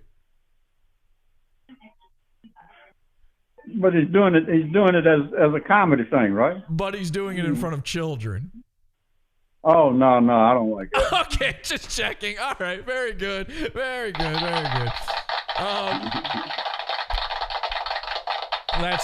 That's what Alex Stein does. Okay, that's it. Alex Stein's thing, his whole thing is to do that. So, I don't know. I'm trying to figure out something about this Vito guy, and everybody calls him a pedophile. And I just think back to it really was not that long ago. You were allowed to make a pedo joke. You were allowed to say some pretty heinous stuff about it. What do you think changed that's made it so you can't do that anymore? Is it that the prevalence of pedos, there's more of them now? Is it that it's more out in the open? Is it the echelon, the level of pedophilia, you know, with the Jeffrey Epsteins? What is it that makes it that you can't do these jokes anymore? It's because of the Democrats. Well, not to get political or anything. Okay. Yikes! I don't know, Dad. We're on YouTube here. I think they're good guys. Well, hopefully it's all Republicans, but no, they let you get away with anything. They allow you anything. Yeah. It's a slippery slope. It's the progressive thing. Yeah, progressive. It's this. Yeah. That's what. Yeah, you're right. That's what it is. It's the swing back of the pendulum. It's we've had a little too much in one direction, and so we're sort of overcorrecting a little here, maybe. But what about Michelle Obama? She got a ding-a-ling she could stick to a fence, or what? She's very manly looking. So you ever see her on Ellen? On Ellen? Yeah. I never watched Ellen. I never watched Ellen. You got to punch that up. Go to you. Well, I'm not saying you watch it. I'm not calling you gay. Listen, I'm saying you might have seen the clip. There's this famous clip. Punch that up when they probably banned it from YouTube, but punch that up in DuckDuckGo. Do you know what that is? Yeah. You do? Okay. This is crazy. Yeah. Do you follow the clues? All right, punch that up. I don't. I've never done it, but I know I've heard it. I know what you're talking about. What a world! What a life! Insane. Punch that up. Punch up Michelle Obama, Ellen Bulge. Okay, you're gonna like what you see. I guarantee it. If you enjoyed that little he/she. I've heard something about that. I think I heard something about that on YouTube. It's crazy. I mean, it's undeniable. There's something swinging down there. There's a jungle gym going on downstairs, and somebody is having a ball. Okay. Well, Dad, unfortunately I've run out of time here. I'm supposed to have already called Ryan about 10 minutes ago. And I've got a lot of stuff I haven't covered yet, but do you have anything you want the people to know when it comes to pedophiles? Stay away from them. All right. And but what if they're a pretty good AC repair guy? Stay away from them too. They charge too much. Okay. All right, Dad. Happy Daddy's Day. Thank you very much. All right. See you later. Talk to you later. Bye. Okay, all right, listen, I was supposed to play. Let me see if I'm just gonna call Ryan and I'm gonna ask him if we can call him back in a little bit. Because there's a lot of videos and stuff we haven't gone through. All of my interviews went way too long. We haven't really talked a lot about Vito here. Hello? Right guy. Hello. I know I'm late calling you, but can I push to that's fine. Can I push to maybe 20 minutes from now, I mean? Yeah. You're good? You're good 20 minutes from now? Yes. Okay, I'll call you back. I was enjoying the show. Oh, okay, great. Well, yeah, you've been did you see my Jody interview?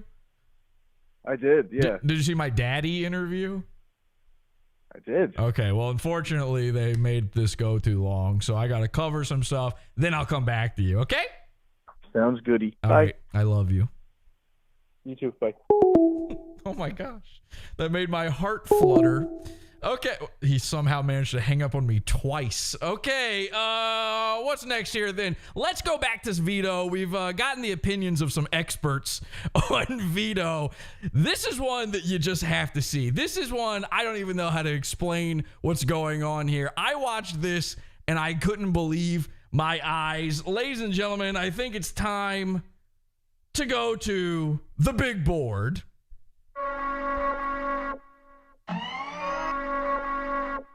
Nothing happened. Whoa, what the? Okay, we gotta fix that big board. I swear that worked before. I have no idea what's going on with the big board. Okay, just pay no attention to the man behind the curtain. Anyway, This is an episode of The Biggest Problem. Okay, we've got Dick, we've got Vito, and we've got one of the strangest scenarios I've ever seen happen in podcasting. Let's take a look. Would hate me. Anyway, but I think you on Twitter is not the best you. No, that's true. That's a whole other problem. I think the problem though is like me as a creator. I was talking to Ethan Van Sciver about this after he called in. I was like, yeah, so we've got Ethan Van. Remember this guy? I thought I introduced you to Ethan Van Sciver on the most recent Primo episode of the show. By the way, join the Pizza Fund, podawful.pizza, get immediate access to our archive of shows and our Primo episodes. Also, I'm going to do the next episode of the show we do, by the way, might not be Primo. We might do another free one here real quick just because we've been away for so long. I just want to warn you. But when we do our next Primo episode, and we may even do an after show here, that's also going to be in the Pizza Fund. So you're going to want to join that Pizza Fund. Podawful.pizza. We talked about this Ethan guy. This Ethan dude is insane.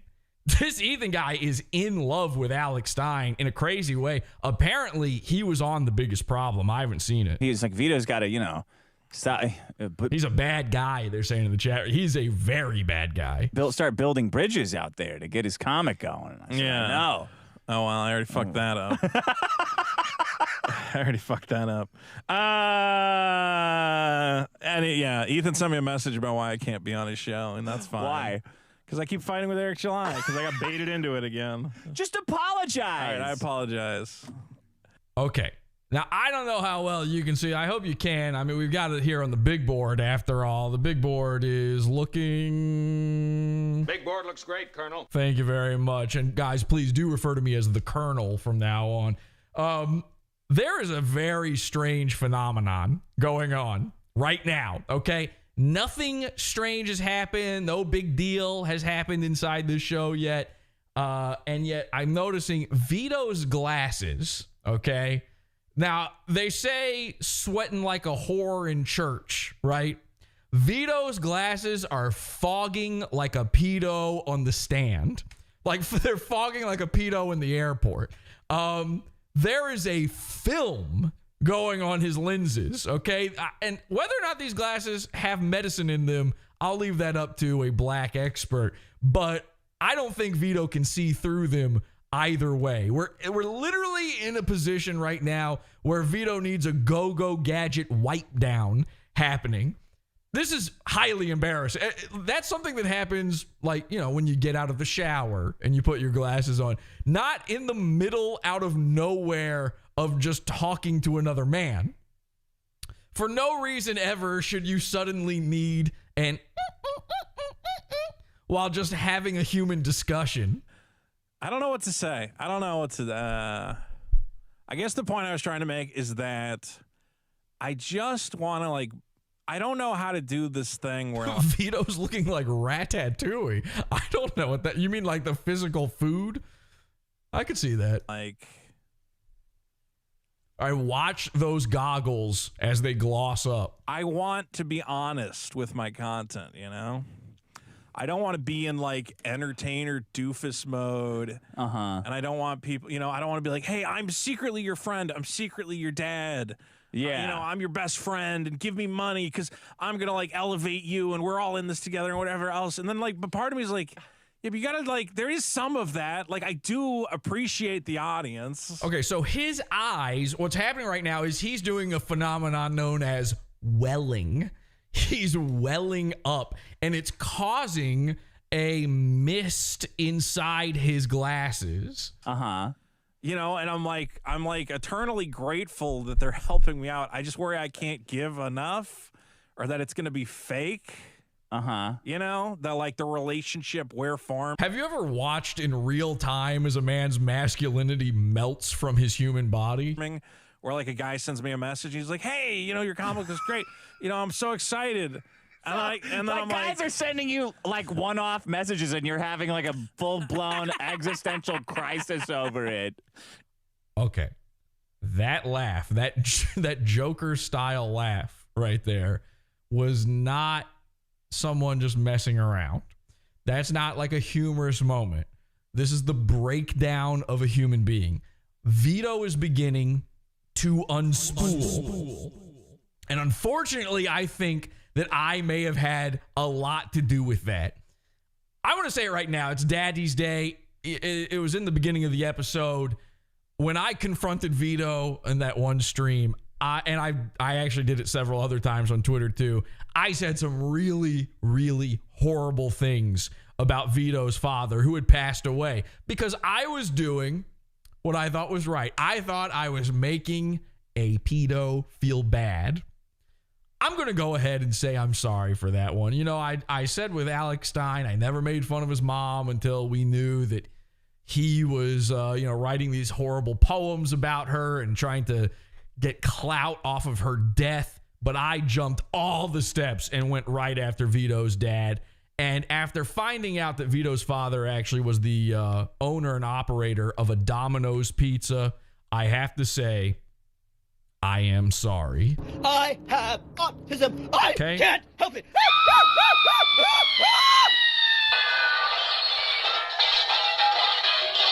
Unfortunately, I screwed up on that one, okay? They're cyberbullying me to death. My fault. That's on me. Yeah, kind of. Unfortunately, when you hear these sorts of deflating sounds coming out of a man of Vito's enormous size, you realize you might have messed up along the way. You might have done something wrong. Because anytime Vito gets brought up, people bring up to me, or I've even seen it, or they don't know I've seen their comments, people bring up the B to the back of the H comment. And obviously, it's not just me. The whole internet has been piling on Vito for over a year now with all of this stuff. It might even be 2 years. I'm not sure. I don't know what the timeline is. Again, I don't know the Vito lore. What you're seeing here is all of that crumbling on this man. It has nothing. This is not the pedophiles episode. It has nothing to do with what's going on here. They're talking about the comic book that Vito wrote. This is a completely unrelated matter, essentially. But the weight of the world has been sitting on his hunchback. He's been full on moto with all of this weight, and he can't take it anymore. And there is nothing more uncomfortable on this earth than a man having his breakdown at you at random. Dick Masterson is now trapped in a water closet because that is literally what they broadcast out of with this big fat guy. He has no inkling, no idea what's coming here. There's no reason for this at all. And now a man's emotions are being thrown at him. He doesn't quite see it yet, but he's starting to pick up on the clues.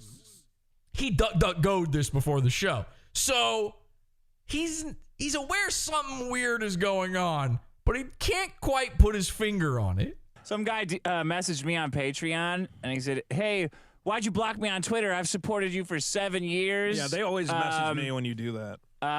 This is right after Dick's YouTube channel went down as well, by the way. Supported you for 7 years. Don't you think blocking is like a bitch? Vito is now wiping away silent tears. Dick stumbles on his words right there because he sees it. Dick in his mind is going, uh-oh. It's like watching an avalanche start, except it's made of grease and gravy.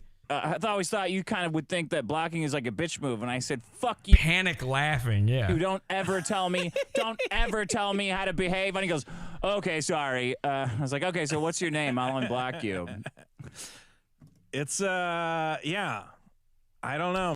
Now, did you see that eased smile from Dick, the slow bringing the alcohol to his lips? He's worried. He knows that everything he just said to try to calm Vito down, it went in one ear and out the eyeballs. Oh, man.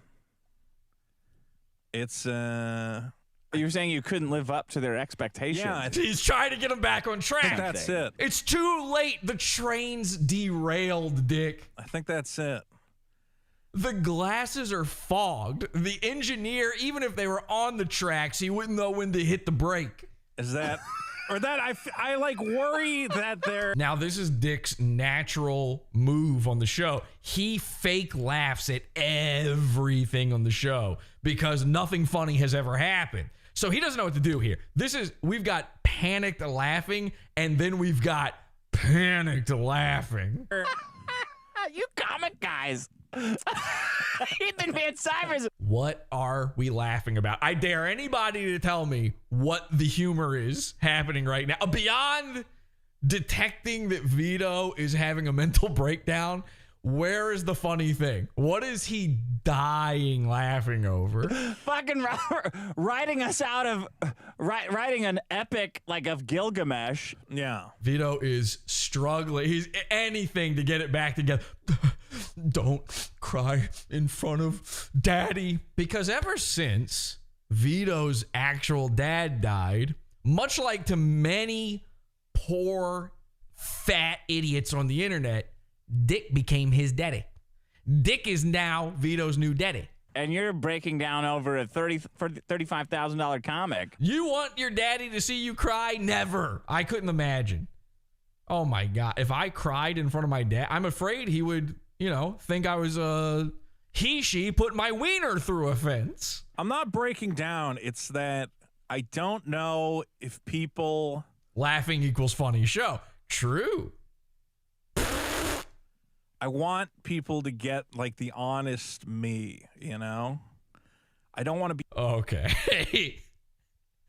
If my best friend, if Ryan in person came up to me, put his arm around me and said these words. I want people to get like the honest me.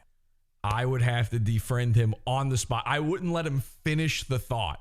It would be too uncomfortable. Every time I get off the phone with Ryan, my wife will say to me, oh, how's Ryan's family doing? How's his baby? How's his wife? And I always go, I don't fucking know. And she's like, what do you mean? You haven't talked to, you didn't ask him about, no. What were you talking about that whole time? Like what would it be like if you had a dick instead of a butt? Probably. There was about 30 minutes of being Dr. Evil, about 2 minutes of being Jack Black, and the rest, I would say, was discussing how funny it would be if, your genitals were reversed.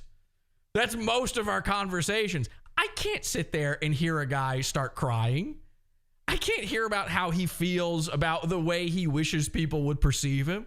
Maybe if he did it to the tune of Kickapoo, but no other way. I don't want to be fake.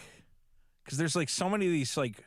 I don't really want to be fake. I want to be well known. I don't want my family to think I'm a pedo. Guys are just out there and they're like, And there's some guys out there who think that I touch kids. I'm your dad. I'm your brother. Right. There's a lot of that. I'm going to teach you how to be a real man or whatever the fuck else. Yeah. And it's sick. His name was Dr. Evil and he made a mini-me. Yeah, like Andrew Tate. Yeah. Yeah. But then I worry that I'm like, well, like, am I doing that subconsciously? Like, do I have to do that? And then you start kind of doing that. Okay, I'm not joking. I just had an autistic affligagoog. That was me trying not to hear this man pour his emotions out. What is happening? There's wearing your heart on your sleeve, and then there's this. This is too much. I can't. A secret to be told, a gold chest to be bold, and blasting forth with 3-part harmony. As you start like being like, hey, I am your buddy. Oh God, please. I am your friend. Come celebrate me or whatever. And come celebrate me. Yeah. Isn't that like a birthday though? It feels you do that. You literally do that to your real in life friends. Hey, come celebrate me. Yeah. And I don't know, man. You just don't want to go too far with it. Yeah. Do you think maybe that guys like Andrew Tate and like Eric July, like they really are being genuine, and that's just who they are? See, that's what I don't understand, and maybe that's why I get so upset with like Eric July is this whole like, we're gonna win. You guys are all part. Of this thing I'm building. This is our company. Yeah, it's not gonna work. Yeah, where with me, I'm like, this is my comic I made. We got some flugagoogeets in the chat. People don't want to hear this. I mean, Vito, I'm not kidding. If Vito was one of the world's most prolific kid diddlers, okay? If at the end of his life, you opened up his cellar and there was 1 million exploded pelvises of children, literally 1 million. 1 million ground to dust 9-year-old kid pelvises. And it's just littering the floor. I would, click on my flashlight and look around and be like, oh, God.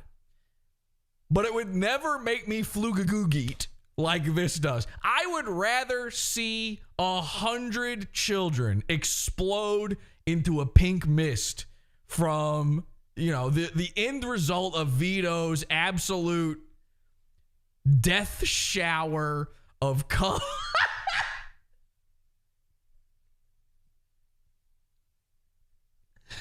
I can't even finish that thought. I love you guys.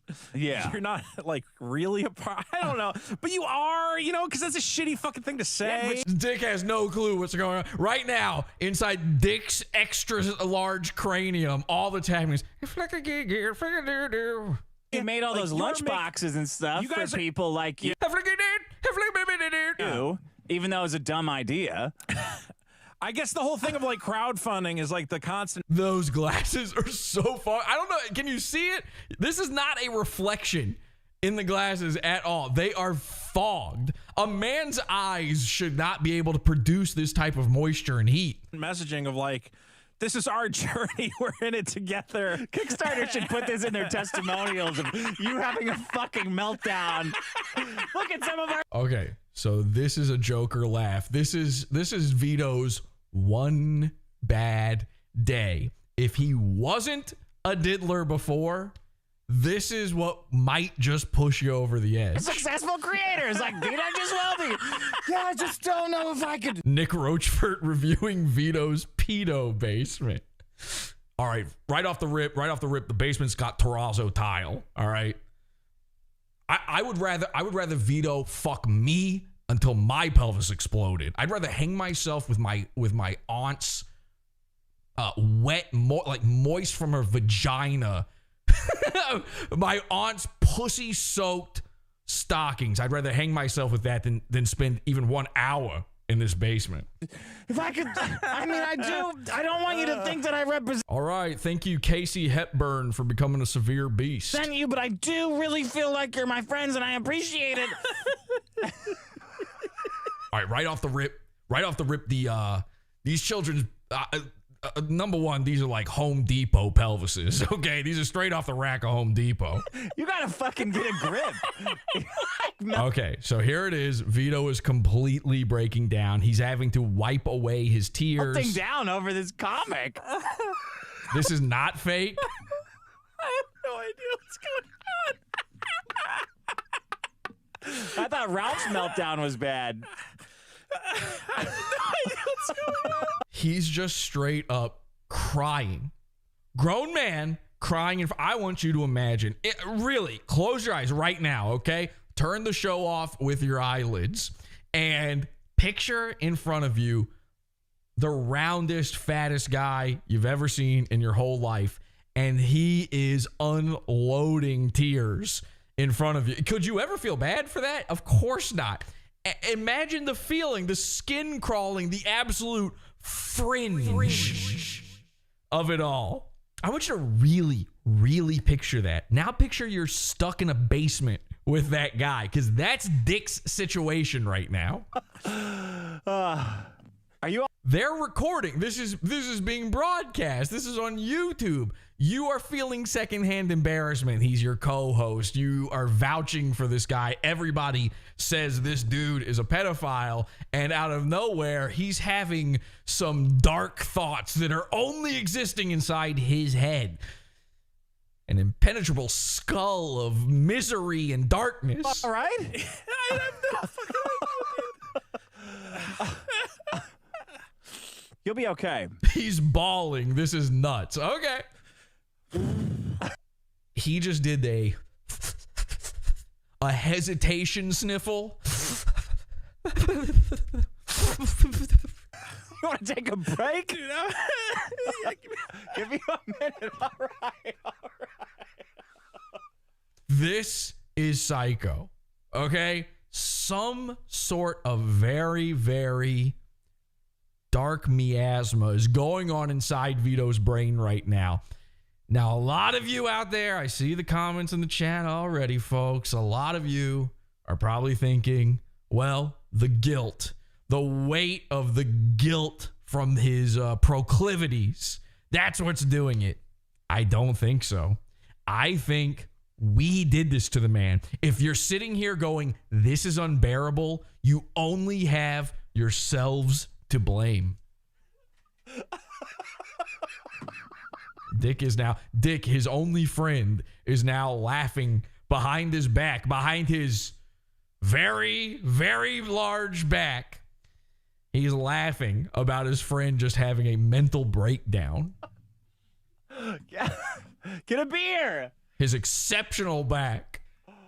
Get a beer. The problem, the way to solve this, get a beer. Now, that's some man advice. Okay, he heard Adam Carolla say that one time, I'm sure. All right, so let's skip. So they go to technical difficulties. They even used the Simpsons thing like Mersh. Let's go back to when they show up again. All right. Okay, so the moral of the story is Vito needs to sleep before we do a show, and not get 2 hours of sleep. Okay. And just come in all fucked and upset. All right. Fake excuse. The old I was tired excuse. That is never real. That's never worked one time. Don't worry. The comic will be good. Your comic will, everyone. The glasses are even more fogged than before. He had all that time to go. They were away, but that break is very long. I had to scrub real far down the timeline to get here, and he still came back with dirty glasses. I'm really mad that your channel got banned. Well, I'm mad that Mr. Girl's channel got banned. I'm mad. Sleep-deprived sissiness. That we're just like slaves to these fucking tech companies. Yeah. And you feel like just powerless, and it's fucked. Yeah. You know? Everyone in my family's lives have been Yeah, he must have been sobbing the whole time. That was a nonstop cry.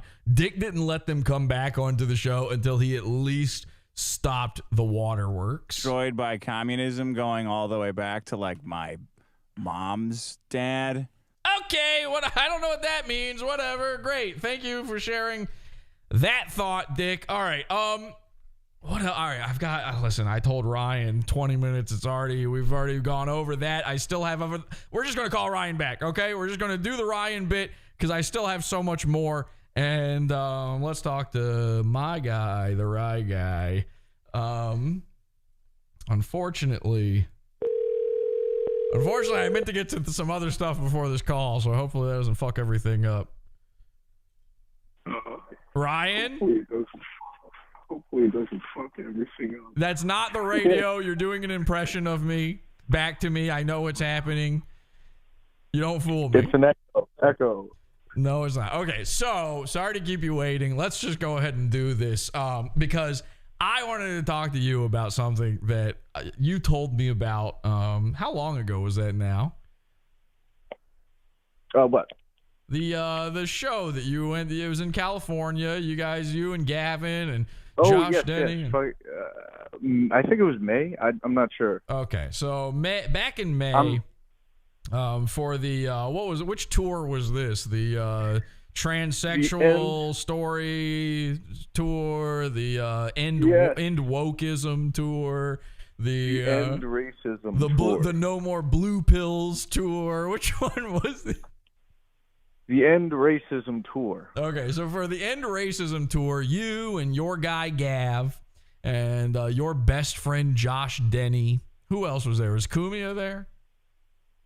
Yeah. Okay. Me, Josh Denny, Gavin McInnes, and me. No, and then Carl and Carl Spatel, and let me see who else.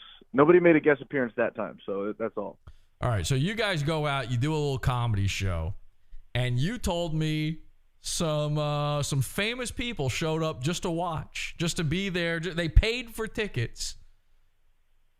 Yes, Jay Johnston. I hear he's not doing well. No. Was he really at that show? He was. Wow. So that was the last time he got to be a free man and experience the life's pleasures. And now he's thrown away in Guantanamo Bay for protecting this nation's right to vote. What? No, he experienced more stuff after that. Okay, but now, by the way, he lives on in a government black site. They took him to Groom Lake, and he's actually the 10-foot tall alien that they saw in their backyard in Las Vegas. I don't get the reference. Okay. Yes, I do. Wow, no, I do. Weird, bizarre. You by the way, you can support Jay Johnson. It's in my retweet. Nobody here is supporting Jay Johnson. Listen, Jimmy Pesto decided to show up to Jan 6 of his own accord, and he could have kept the gator on and no one would have recognized him. What was he thinking? Did he actually go into the building? No, that's why it's like they're just harassing people that just went. What if you went there and you were like, this is everybody's going this way, and you're like, oh boy. Yeah. Inside you're thinking, oh boy. Listen, I always, even though I think Jan 6 is the worst terrorist attack that's ever happened to never ever forget. I've said from the beginning, it was bullshit what they did to Baked Alaska. He had to go to prison for 2 months or something, and I don't think Jay Johnston is going to get as bad as Baked got. I think he'll be all right. They're calling him J6 to ton. That's not true. Okay, so a secret to be told, a capital to be insurrected. There we go.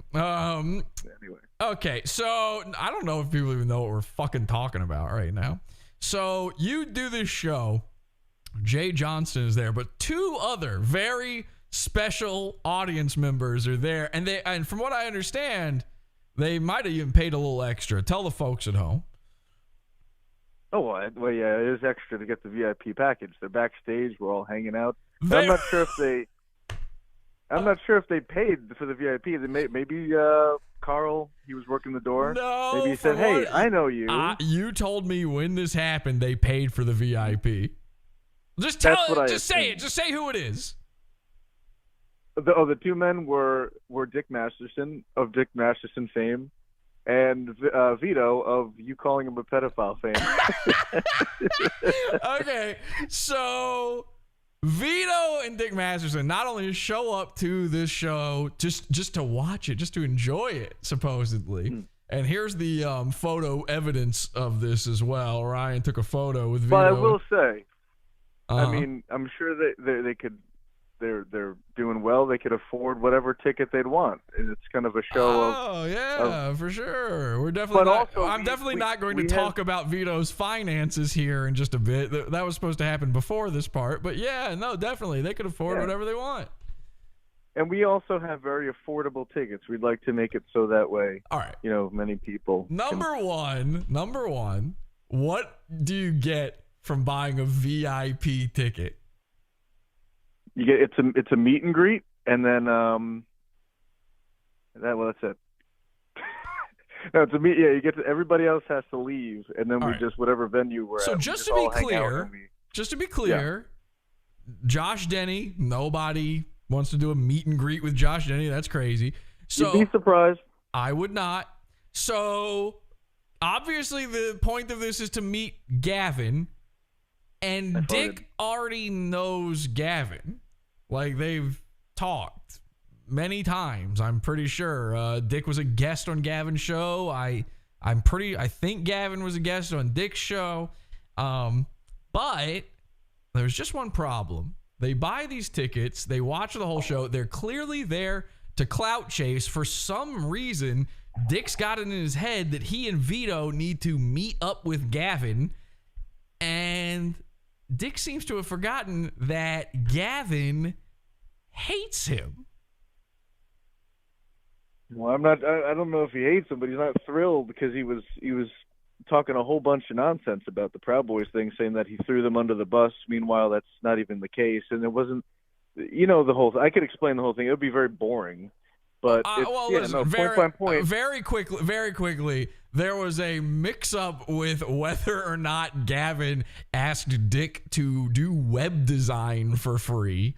And Dick got it in his head that Gavin was asking him to do free labor. And in retaliation to that, just talked a bunch of shit about Gavin. All of this, by the way, led to the amazing episode that we did about Caller Mersh. It was a whole episode about Dick and Gavin and Mersh and all of that. It was, InfoWars. They were all in there. It was a crazy goon crossover. So Dick and Vito go up to Gavin after the show. And by the way, the photo you provided me here of you with Vito and Dick, you're the one who drew these crooked green lines across them and the straight green line on yourself? No, I did not do that. Who did the posture check on this one? I'm not sure, but it was funny. It was in the comments, right? Of Vito posting it. No, you texted this directly to me, so I'm pretty sure. No, yeah. It's a screenshot from a comment. No. Why would I have to? Why do I have to do it in order for this to be good? It's true. Somebody did. Somebody did that. Why do you? I don't do posture. Why do you, as my good friend, have to act like you're friends with all these fucking goons? I mean, let's be honest for 2 seconds here, Ryan. I'm not friends with them at all. You don't like Dick. You don't like Vito. You don't like Alex Stein. Well, none of that's true, by the way. I've actually none of that's true. I'm not friends with them, but I'm friends. I'm more so. Okay, you're not friends with Alex Stein. Got it. You're not friends with him. Either way. You think he sucks. He's unfunny. Gavin's admitted that he bombed. He's not funny. Like, can we just be real about this? He sucks. These guys suck. I gotta be real. I have to be real on a case-to-base basis. I don't just give somebody the big old thumb down. So, like I said, he's in his pocket when he does his council meetings, when he's trolling people. The Brittany Griner thing I thought was good. That's his return to in the pocket. Now the show thing, I don't know. You definitely do have to be real. You have to be real on a case-to-base basis. Did I say that? Yep. See, I'm great in every other way except for speaking. If I'm repeating it, you know you said it. On a case-to-case basis. No, that's the right way. Okay, anyway. Jesus, you fucked that up. I told you I did it right. How do you fuck up doing it the wrong way? Okay, anyway. No, but that comedy special he did at TK's was not good. That Alex Stein did? You're saying the Alex Stein stand-up was terrible? It was he shot high and... Did he? And it didn't land. I don't know. There's characters. There's fucking people involved. I'm fairly sure it was the equivalent of, drawing back the arrow and shooting yourself in the foot with it. I'm not sure he aimed high. All right. So anyway, the story here is you guys do the show. Dick Masterson and Vito, like cucks, let's be honest, buy the VIP passes so they can meet Gavin, a guy that they already know. And what happens? What is the interaction between Dick and Gavin? Well, luckily Gavin already spoke on this, so I'm not airing anything out that would be embarrassing to any party involved. Because that's not what we do here. He did? He talked about this? And yeah, he mentioned that. Well, fuck! I just play the clip then rather than talk to you. Jesus. So basically, I don't know. I guess I didn't see this, but I heard that Dick went outside to talk to Gavin or something, or say hi, and then Gavin's like, "You talk shit on me. I don't want to talk to you." And then Dick's like, "I don't want to talk to you either," and they left. I believe when you told me this story the first time that that Gavin's response was "fuck off." And he left. Well, see, I got two versions for Gavin. One of them, he was telling me what happened very, short-handedly, and that fuck off could literally mean, hey, I don't want to talk to you, fucking blah, blah. And it was just fuck off at that time. Ryan, do you know and what then when he good expanded, storytelling is? I mean, let me think here. Which is better? Which is better? Saying Gavin told him to fuck off and left, or saying, I mean, there's a lot of ways you could interpret this story. I heard from two different people, two different things, and both of them were actually kind of nice and gentle. Which one do you think I'm picking from those two? Not the gentle one. It's not the other gentle. one. It's never the gentle one. But most importantly, and the reason why I'd have to call you for this anyway, is you talked to Vito and Dick. Now, can you, to the best of your ability, in the exact same way you told me on the phone immediately after this happened, can you tell the folks what happened with that conversation, where your mind was at, why you felt the need to bring me up to Dick Masterson? Because that's what happened. Oh, well, you know, I'm talking to the guy for very briefly, and then I almost automatically, instantly bring you up because I wanted to clear the air here. Now, if he thinks that, you know, in the back of his head during whatever talking that would happen afterwards, he's like, this guy's fucking bestie McGesties with Jesse McGessie, who call, you know. And so I brought it up, and I says to him, I'd be like, by the way, I'm real close friends with Pod Awful, but you know, I don't know if I said I don't take sides or I don't know any of that stuff, or I got no problem with you or something along those lines. And just putting it that he's like, oh, I don't really have a problem with him. It just, I wish he would stop calling me a pedophile, but other than that. And that's understandable. So, all right, just to be clear, you're directly quoting the man, like as close as you can remember. Yes. So, yes, it was something along the lines of, I don't really have a problem with Jesse. I don't hate him or anything. I would just like him to stop calling me a pedophile online all the time. Something to that effect. All the time. Did Vito say anything about me? I wasn't looking at Vito during that, Okay. but no, I don't think he did say anything. Okay, so, and you don't really know any of this stuff. You don't keep up with the lore or anything. I need you to understand, Ryan, how insane it is for Dick's takeaway of all the things I say and do to be that he wishes I'd stop calling him a pedophile. I barely do that. That's all the rest of listen. This means Dick Masterson thinks that I am entirely behind the whole internet calling him a pedophile. That's essentially what we've learned here today. I am Dick's worst enemy when it comes to that. But in reality, Ryan, Dick's worst enemy, calling him a pedophile, is Dick Masterson. And it's because he wouldn't shut up about cuties. That pedophile movie. Yeah, him and Vito both. That's why they get called that. Now, we were talking about this earlier. You know, they're both contrarians. They don't have real opinions. You know, anything. Yeah, I think a good contrarian's Twitter bio would be, "My opinions are not your own." Yes, I used that in the show earlier. Oh, nice. Yeah. So I just, it's so wild to me. It's so unbelievable that the only thing Dick Masterson claims he has a problem with me is this pedophile thing. Because we all know that the only reason he leaned into this cuties thing to begin with is because I started revealing that he takes dildos up the butt, that he's a furry named Juju, that he's a simp, that he blows dudes from Burning Man. I brought that he's got a tiny cock. I had evidence and witnesses to back this stuff up.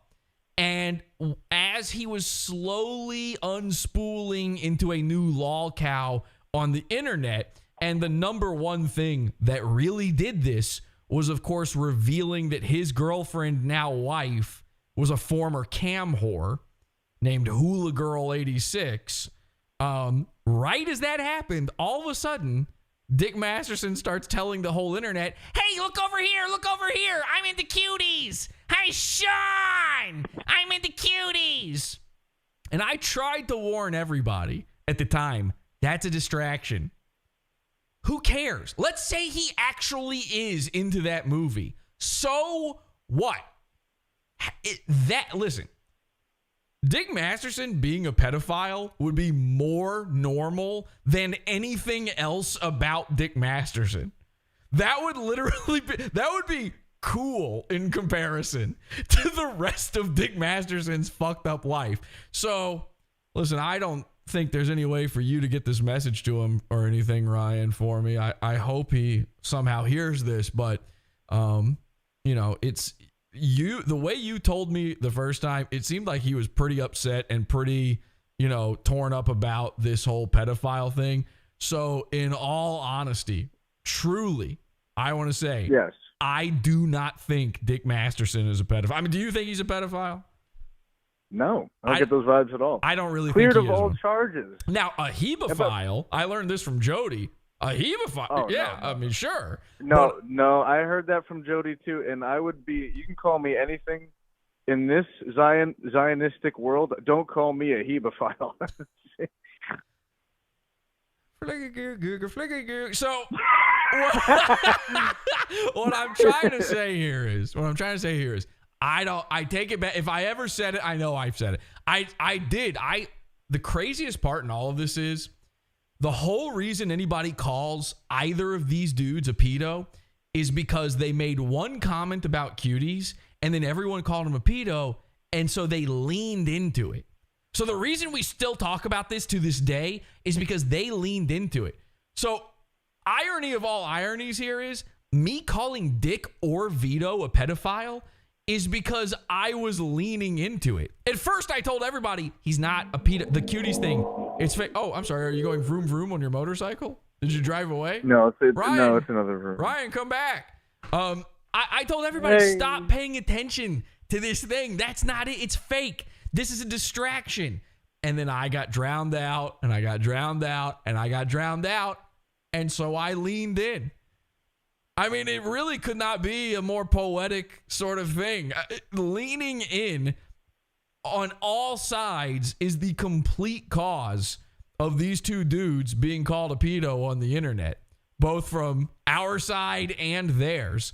So I think it's really crazy. Ryan, when you told me the story... I would hope that...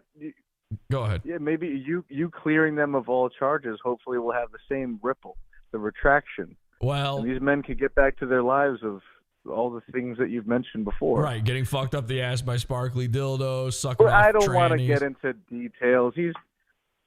Well, Vito says he's sucked a really hot trans girl's cock. I don't believe that. That's No, he openly admits that. Oh, you don't think she was well, hot? he's a liar. You just don't believe she was hot. I don't want to hear any bad stuff about Vito. I'm in the middle of enjoying his episode on PKA. That's where I knew Dick. That's the only reason I really knew Dick from your show.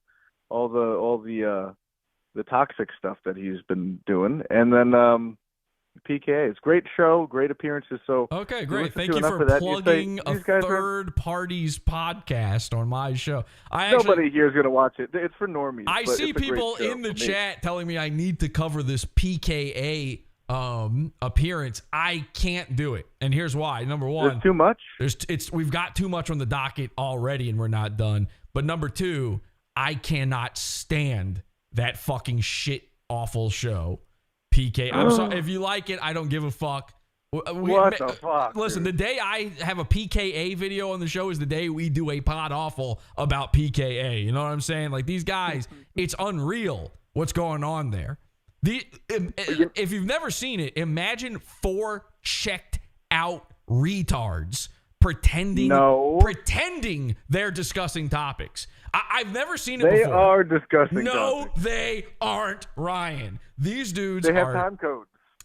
They've got time. Time codes are the fakest part of doing one of these shows. Having a time code. Don't That's the worst ruin my part. chance of going on my favorite podcast besides Pod Off. You know who PKA. You know who's supposed to have a time code? Jules. Who? Okay, that's it. So they invented having I don't time get it. codes. Well, they invented having time codes and clapping. So Oh, I see. wait, did Josh Denny redo that thing he did yet? I'd show that on the show. Sure. This is really funny thing. Ryan told me today that Red Bar, Josh Denny, your best friend Josh Denny. He actually is a very good friend of mine. Famous comedian and restaurateur Josh Denny and Uber driver. Josh Denny is one of Red Bar's goons, He got the idea of goons from me. and he makes fun of Josh Denny.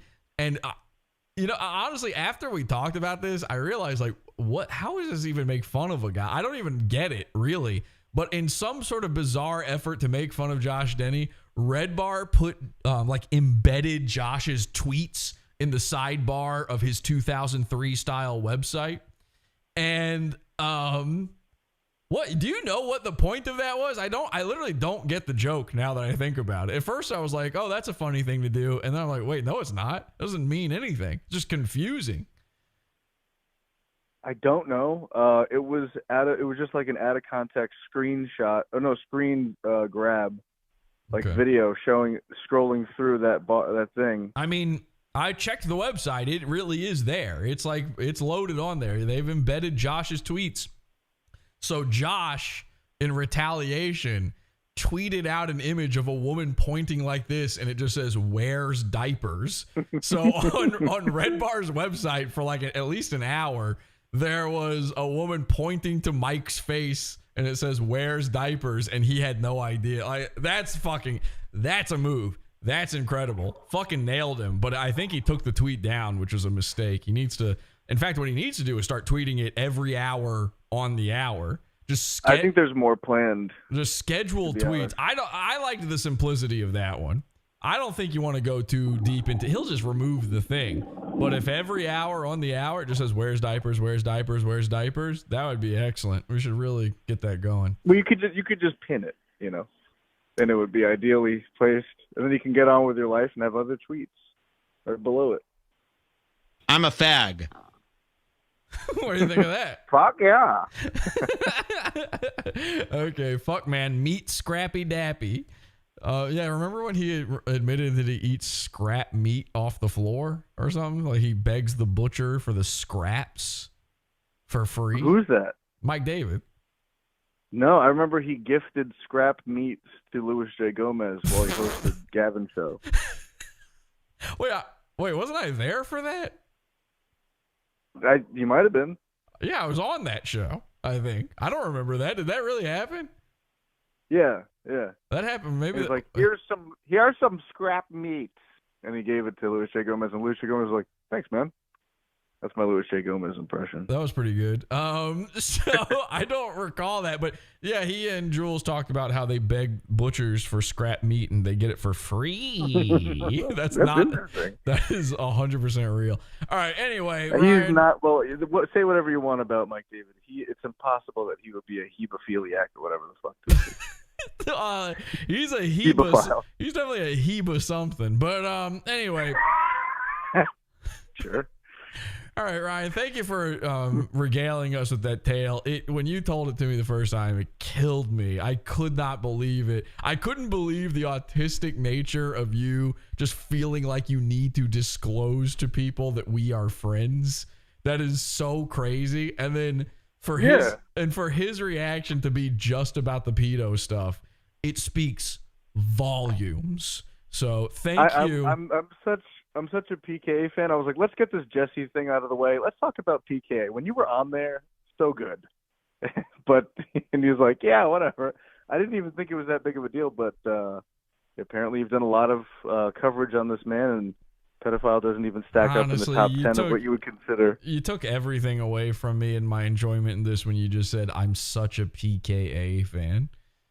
Again, it's bad. I'll plead my case for it on a different day. It's not bad. Four guys pretending they're hosting a podcast, but separately from one another. They're not even, listen, they're not in the same room. It's a Zoom call, but they're not even pretending to like be listening to each other or anything. It's horrible. It's horrible. I've only ever seen it in clips and pieces here and there, but every single time I've seen it, and again, if you're seeing clips, these are supposed to be the good ones, you know? Every time I've seen it, it's the worst fucking, it's like, you know what it looks? It looks like those Zoom AA meetings. PKAA. Yeah. It looks like they don't want to be there with each other, but they don't even actually have to be there with each other. Actually, I've seen happier AA meetings. I would rather watch the Zoom AA meeting. Listen, I don't know what their magic is, but often I'll watch and It's I'll be nothing. Like, They don't have any. DKA, what is the secret of your power? All right. Bye, Ryan. Thank you. Bye. He very quickly said bye because he knew that was actually getting him kicked off. Okay, well, thank you, Ryan. I have autism. I can't help it. Now, I have a little fun one here. This is just a little something extra. There's a show, another terrible podcast. Ironically, these guys came along. Pod Awful existed for 11, 12 years or something. And then these guys came along and decided, no, we're Pod Awful. They're called Who Are These Podcasts? Imagine if a podcast was really, really bad.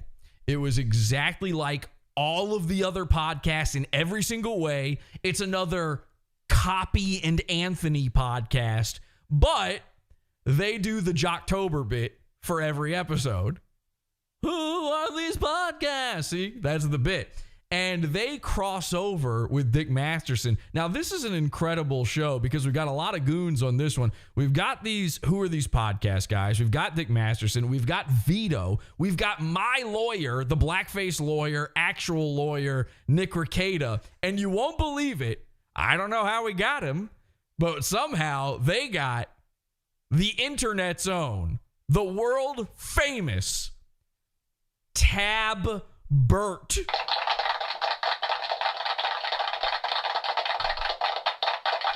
Who? Somehow they pulled him. Tab Burt is on there. If you're sitting there wondering who Tab Burt is, don't worry. You're normal. And if you're not wondering who Tab Burt is, thank you for sticking with Pod Awful for the past 7 years. Tab Burt is a guest on the show. Imagine announcing that to an audience. This is a live show that they recorded at a theater in Philadelphia. And at some point, I haven't listened to this whole thing, but presumably at some point during this podcast, this live taping, they had to walk out to the stage and go, ladies and gentlemen, please welcome to the stage, Tab Burt. And everyone, Actually, if you listen to this thing, everybody's just talking throughout this whole show. They're drunk and they're talking. The audience is very loudly having their own discussions. Remember when we watched Tampa Road Rage and we couldn't believe the audience was just all in their own worlds? It's a million times that. Tab Burt. If you're dying to know who Tab Burt is, just ask your neighbor, okay? Just knock on their door. Somebody's going to know who Tab Burt is. Tab Burt. If you don't know Tab Burt, you can see him picking up his sister from the adult daycare. And everybody, welcome my brother, Tab Burt. Hey guys, it's me, Tab Burt. Okay, so the thing about this podcast, the reason I want to play it, is because something incredible happens in it. Something that actually kind of started to change my mind about Vito. All right, a magical little moment. Now, to start off, I have to show you that you need the context that Dick Masterson during this whole thing is doing his loud equals funny. He's boisterous. He's trying to get the crowd to pay attention. They won't. He's screaming. You need to hear that first. So let's just play a little of Starved to death. No, I think you'll be fine.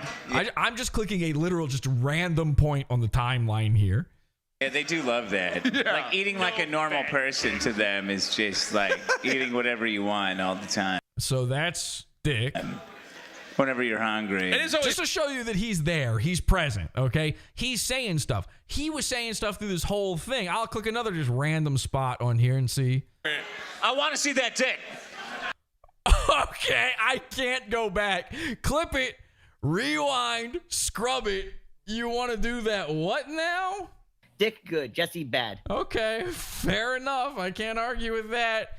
So Dick is having the time of his life during this. Maybe you're the dick grabber. Carl, you have some cards as well, don't forget. Oh, I didn't know. All right. So there's Vito. They go out into the audience. They ask questions. They're doing half Who Are These Podcasts, half The Biggest Problem. Kids crying on airplanes. That is the biggest problem. Matata at 9.5 inches. Sean, Hakuna Matata, Sean. Vito, Hakuna Matata. Okay. You're culturally appropriating that penis, sir. Kids crying on airplanes. You're going to need to give it back to a man with dreadlocks. Well, obviously, it's not a big problem that Vito and Dick if kids are crying. Having an auditorium of fans and no shirt merch. Well, that's Tony's fault. Okay. People who didn't bring I'm shirts actually are gay. pissed that you drew those shirts because I'm like, fuck, that's a bad. Okay, so everybody's drunk. Everybody's drunk. But you get it. Dick Masterson, he's there. He's having a good time. He's loud. He's boisterous. They literally do like an Islamic prayer at one point. It's crazy. I'm going to skip ahead. This happens at the very end. We got this in under the wire. Dear God fucking pulled his dark miracles again. And ladies and gentlemen, we are happy to be here for it. I'm happy to be here. You're what? I'm happy to be here. I'm happy to be here. I'm happy to be here. I'm happy to be here.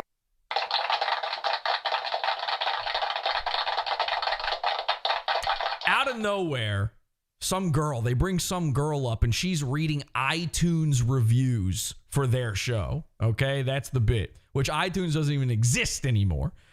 And she's reading them, and she's reading out, each little, and they're trying to guess if whether or not it's a 5-star review or a 1-star review or whatever. Okay. And a name pops up, and it's a name I haven't heard in a long time. Take that, Russia. All right. Vic is the reason to tune in. Not only is she easily not satire, a 9 out of 10, but also she's genuinely funny. Such a killer body. If you haven't creeped on her, then you're missing out. Great ass. And deadly with the tomahawk. I'm considering joining the Patreon just to holler at her. Wow. Okay, so there you go. So this is the girl. She's just talking. She's just reading things. Everybody's on stage. Everybody's sitting there. You can hear the other guys on stage responding. Everybody's in. But suddenly Dick gets a little quiet, and I wonder why. Oh, well, I will say that I think that her boobs are her best asset, but I will take that. That's a 5-star? That's a 5. Yes, thank you very much. Wow. Okay, so here we go now. What's next? Wow. All right, I've got 2 more. All right, that's enough. All right. This is from Hula Girl 86. What?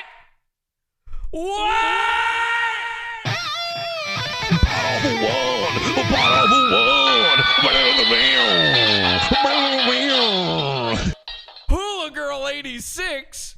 So Dick gets deathly quiet because you're allowed to mention cuties more than you're allowed to mention Hula Girl 86. But somebody doesn't stay quiet on all of this. They're saying, oh, in the chat. Uh-oh. Ha ha ha ha. We've got some Daxy mad emojis in the chat. Thank you for joining, by the way. Some people are joining our membership thing. Thank you for that. And remember, join that pizza fund. That's way more important. Forget about the YouTube thing. Join the pizza fund. Podawful.pizza. So Hula Girl 86, the secret words. Listen to this. Wait a minute. So that's Vito. Vito knows what Hula Girl 86 is? Wait a minute. What, Vito? Hang on a second. That's something you say knowingly. Let me roll it back a little bit more. We'll just listen to that all one more time. If you haven't creeped on her, then you're missing out. Great ass. And deadly with the tomahawk. I'm considering joining the Patreon just to holler at her. Wow. Oh, well, I will say that I think that her boobs are her best asset, but I will take that. That's a 5-star? That's a 5. Yes, thank you very much. People are saying gulp in chat. We've got some chirps. Wow. All right, I've got 2 more. All right, that's enough. All right. This is from Hula Girl 86. Wait a minute. Is that you, Vito? I never kiss and tell. Busted. Okay, so she doesn't know what that is. She just plays along. He says, I never kiss and tell. Now, that doesn't make sense to say based on that. Oh, are you Hula Girl 86? I never kiss and tell. He's saying that because he knows that Hula Girl 86 is Dick Masterson's wife.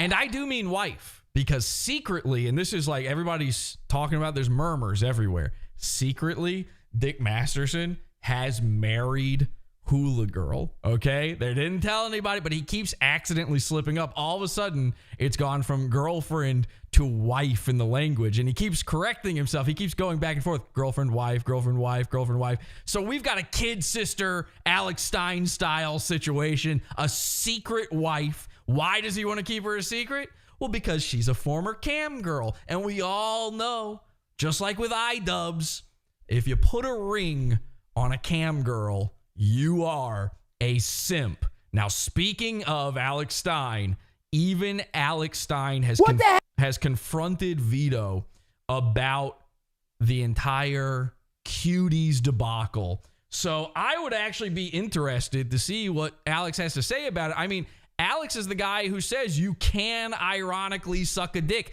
Can you ironically watch Cuties? What the heck, dude? Jimmy, pull up the tweets. You had 20 tweets, and I know you're... By the way, we have completely made Alex Stein Crowder out, okay? He hasn't just shrooned out, he's Crowdered out. He's got the spit curl, the Superman spit curl that Steven Crowder always has. He's literally doing his hair like him now.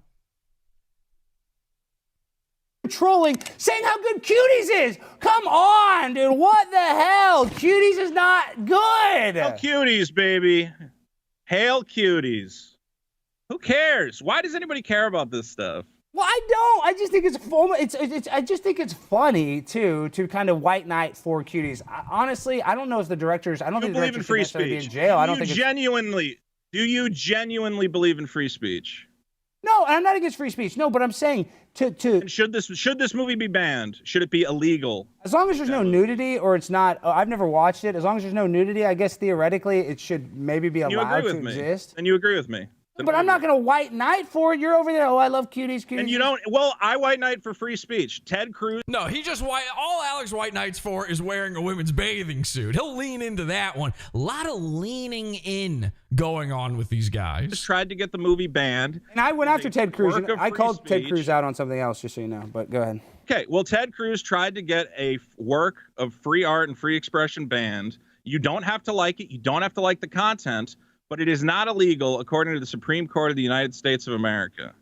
And thankfully, we have free speech protections, and maybe, they have to go far and protect things we don't like, but that protects me and your right as comedians to do what we want to do. It protects our right to create fiction that is interesting and pushes the edge.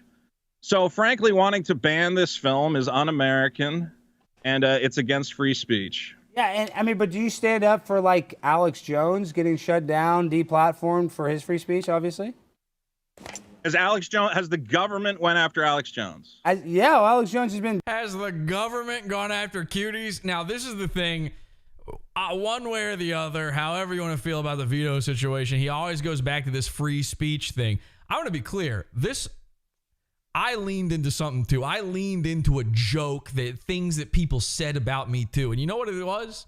It's the whole doxing thing. This idea that I dox. People always say I dox people. I always go, who have I doxed?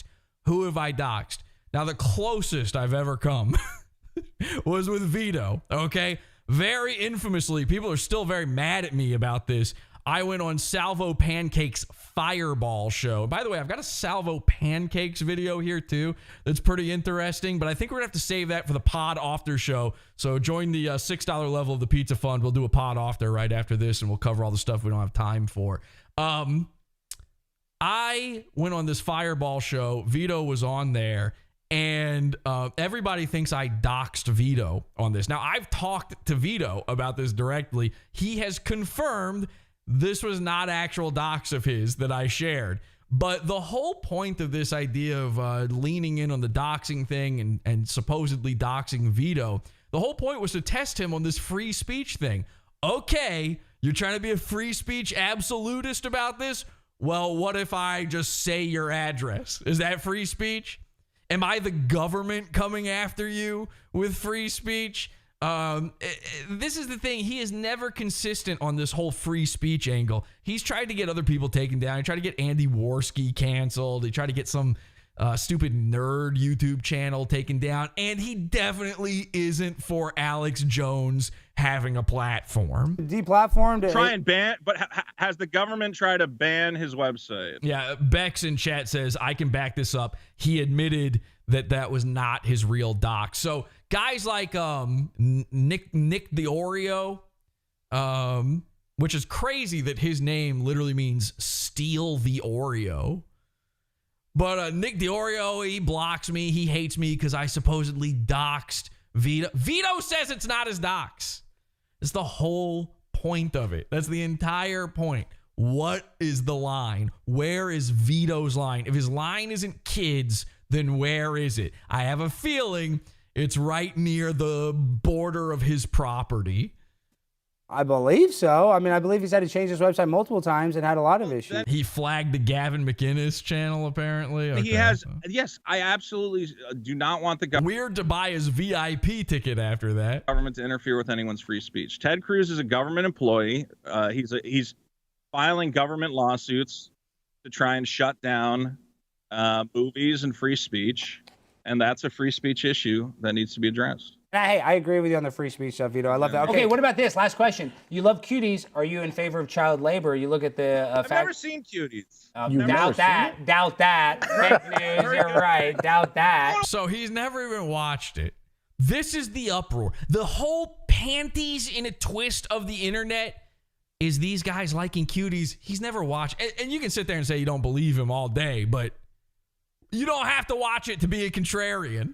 Watch it. It's a boring French film. It's not that boring if you like little kids. Ironically, I would bet that more people end up watching cuties because of guys like Vito defending it in their staunch, trying to not support it in their way of trying to fight back against the people who supposedly support cuties. I did this. I had to, for an episode of the show, I had to clip out the worst part of cuties in order to make fun of, I don't know if it was Vito or if it was Dick Masterson. I think it was Dick. I had to include that little clip in this video edit I made. So I probably have seen more cuties than Vito, and yet I'm the B to the back of the H guy. All right, so let's. I don't. I'm not saying you do. I'm not saying you do. I'm not saying Vito's jokes are good. I'm not saying him saying he's going to rape your nieces and nephews are good. But I am saying there was a time where no one would have batted an eye at a guy making that joke. I mean, JODY Plauché, who was on the show earlier, he just said he's going to go see Jim Norton, his favorite comedian, Jim Norton. I can't tell you how many jokes I've heard that Mersh stole from Jim Norton that are about fucking a kid. If the guy who very famously got fucked as a kid has no problem with it, then surely the rest of us should sort of open our minds a little bit. But when you say you do, when you tweet, I like cuties 50,000 times. Who cares? Well, people do care. All these people go, you must love it. You must jerk off to it all the time. I go, no, I just don't want the government regulating my media, you fucking idiots. He supports Daisy's destruction. Listen, just knowing what Daisy's destruction is already puts you on a list. And obviously, I'm on that list too. But I have a feeling Vito doesn't know what Daisy's destruction is. Okay? I'm sure he'd like to add it to his repertoire. I'm sure he'd like to add it to his, solid, his tight 8. Second, the government can tell you. And when I say tight 8, let me be clear, ladies and gentlemen, please. What you can or can't listen to. Your show's going away. He was the cameraman on Frazzle Drip. My show's going away. Okay, Ted Cruz is starting to. I thought that was Huma Abedin. Slippery slope. The second you go, I want to ban this fucking critically acclaimed Netflix film. Okay, yeah, but it's critically acclaimed because it's basically pornography. That's what. Not basically pornography. It's child labor. It's child labor. Those damn kids shouldn't be having to work their ass. It's like Michael Jackson. They're all going to grow up to be freaks. Did you hear that? Oh my God. They sweetened it. This is a clip, and they've taken the audio from the live show and increased the volume of the people in the studio so it sounds like more people are laughing. Listen to this. This is crazy. I've never heard this done before. It's child labor. It's child labor. Those damn kids shouldn't be having to work their ass off. So you can't hear anybody else in the studio right now. Like Michael Jackson, they're all going to grow up to be freaks. They pumped up the audio so you can hear them laugh at the joke. And then you can hear it go right back down. Immediate clip. I think, look, I haven't seen the movie. I just don't want the government regulating my free speech. False. But I love That's you, it. Vito. And if that makes me a pedophile, so be it. Vito. Okay, and then this is how you get yourself in trouble, Vito. There shouldn't be a full screen clip. Did that happen in the live version of this? How did they full screen him perfectly in time to say those words into camera? That's bad. I think, look, I haven't seen. So Alex Stein, I mean, is Alex, our guy? He's like calling out Vito here. And if that makes me a pedophile, so be it. I mean, how does that happen? No, you know you have the DVD commentary of Cuties. I know you watch the DVD commentary. Steelbook DVD. It's going to be great. Okay, so there you go. Oh my God, Primetime 99, Alex Stein. All right, so all of this leads to one last thing. I mentioned the Fireball episode I was on with Vito, this game show. And behind the scenes, this is all based through Discord. And all the contestants on this were forced to sit backstage on Discord while the show was going on and talk to each other. And I actually got some one-on-one time with Vito backstage during Fireball. I've been sitting on this recording since last year. This is going to blow you away. This recording changes everything. Now, I only had audio recorded, so over top of it, I've put some visual images of Vito shirtless from what I believe is 10 years ago, 11 years ago. He was actually skinnier, but it's still pretty bad. So you can enjoy the delicious offerings of Vito's Tito's while we listen to this. This is crazy, okay? Again, what you're about to hear, there's the before and there's the after time, okay? We discuss many things, some interesting stuff, including how the funds are split for the biggest problem, how much money Vito makes. But something he reveals to me shocked me. And, well, let's just take a listen. My question for all of you is, why is this conversation happening here? I don't know. I'm not going to go on Jesse's fucked up show. And I would never invite. And I would never. But you care enough to go on here. I would never invite a pedophile on. Because he's talking shit about me in the room, and I just unmute myself and he's running his mouth. Because he's lying about me, so I'm just going to fucking talk shit. What did I lie about? You're telling people I'm a pedophile. You are. You told people that before. Says that about you. You're literally the only person I know that name. You live near like a school, and people have seen you outside, like hovering around, watching. Yeah, there's like 5 schools close to me. I live in fucking Los Angeles. There's schools everywhere. Okay, all right, well. There's literally like 4 schools within walking distance of my apartment. That's weird that you know that. Yeah, there are so many schools in Los Angeles, but it's filled with dumbasses. Okay. True. You want to live in LA? Oh, because you think you're a big shot. No, because I do a podcast that makes $6,000 a month. Okay, he does a podcast that makes $6,000 a month, so he has to live in LA.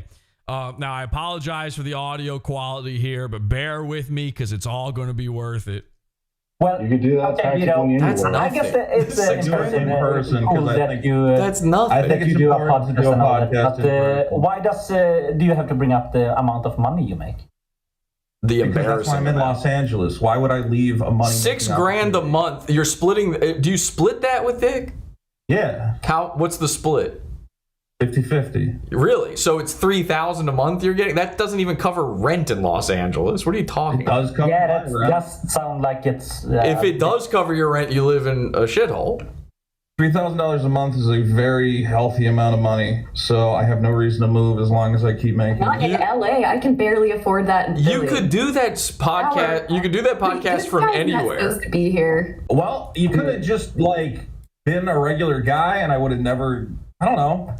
But now, like, you attack me all the time, so guests come to me and they're like, "Should I go on Pod Awful?" And I'm like, "Absolutely not." Well, I don't even invite people on. Why would someone ask you that? Your need to fight with everyone is the reason. That has never, you just made another thing up. That has never happened. I don't ask. Alex Stein came to me and said, "Should I go on Pod Awful?" That guy's a psychopath. Oh my God. That is awesome. You've just given me the biggest gift. Vito. Go ahead. Ladies and gentlemen, Vito is the reason for everything that has happened between me and Alex Stein.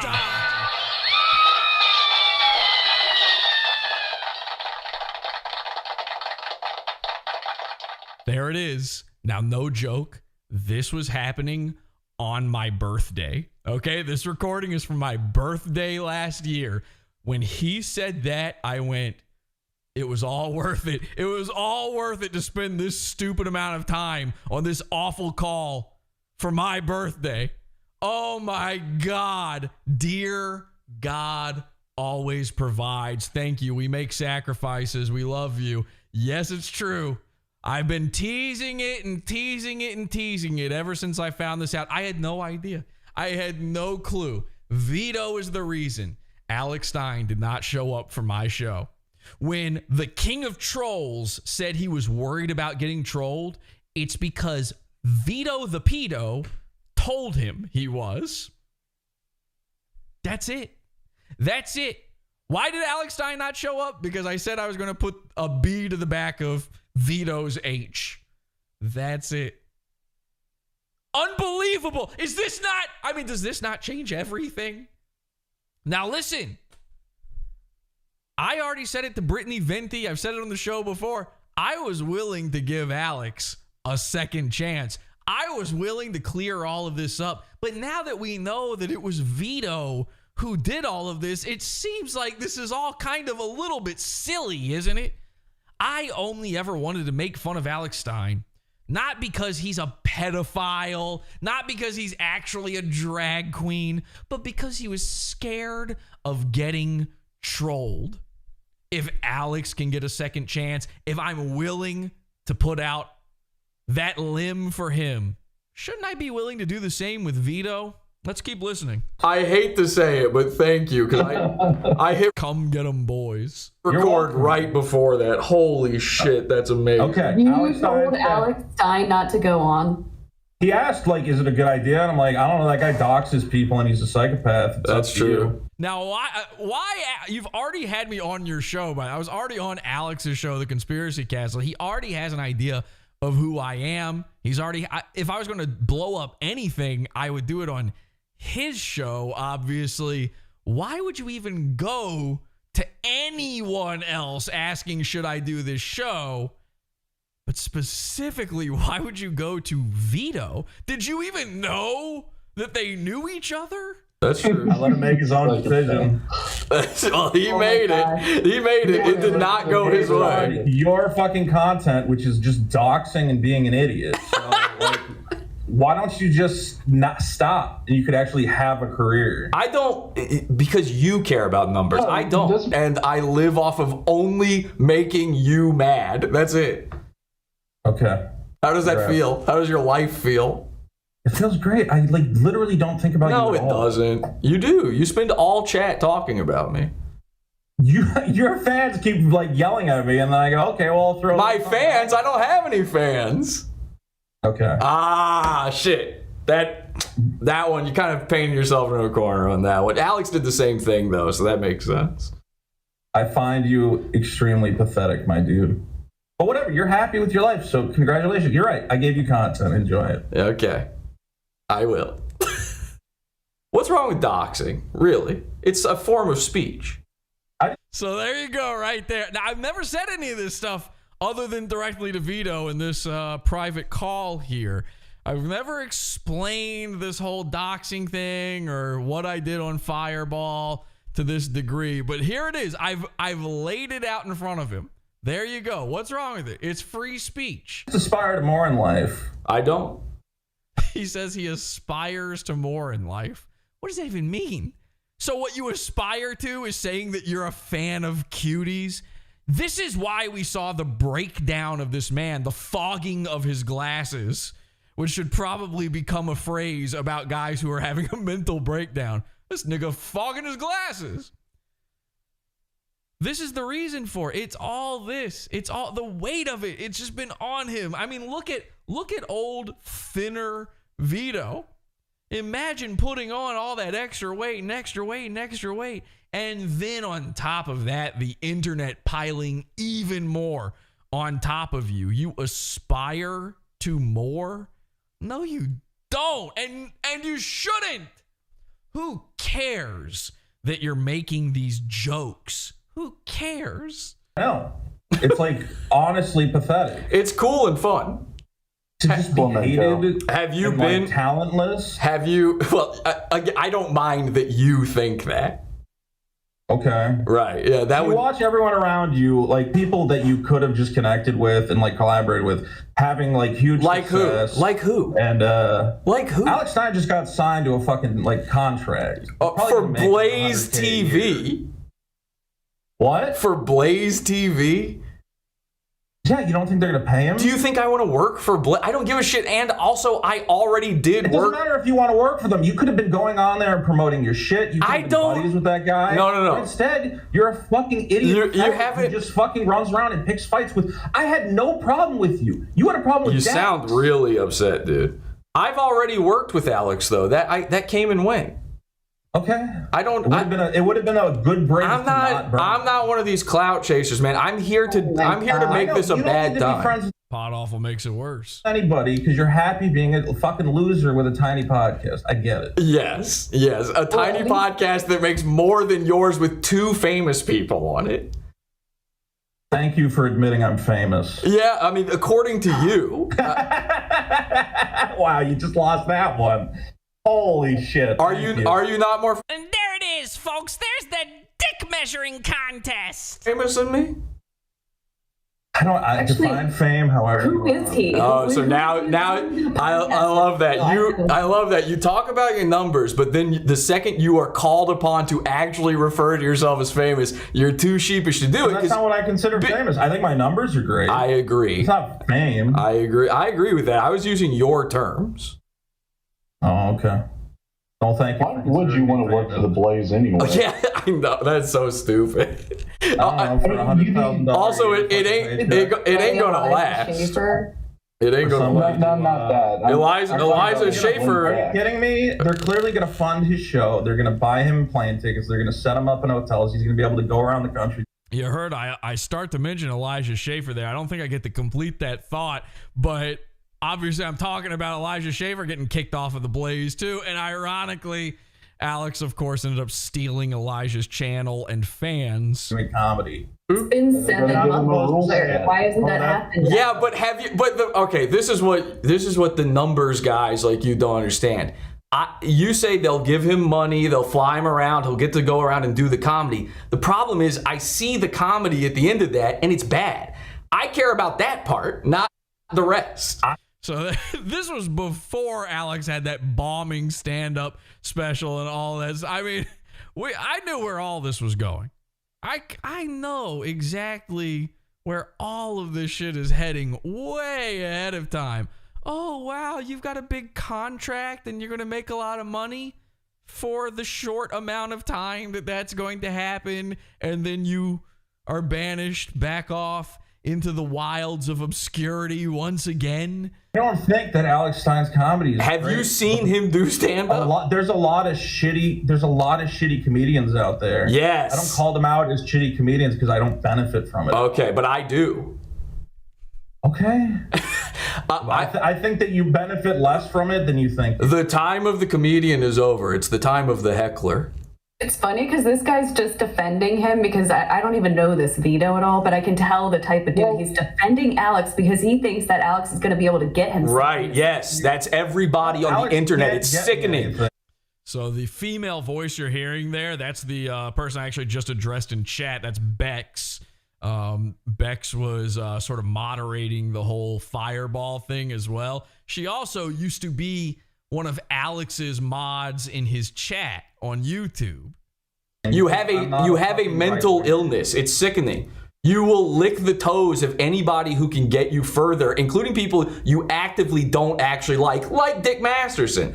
I've known Alex for 8 years. We did stand-up together in LA. Oh, okay, Jesus. so he's a buddy through that. Okay, so that's how you get this type of comedian. Vito the comedian, Alex Stein the comedian, they both did stand-up in LA together. They're old buddies.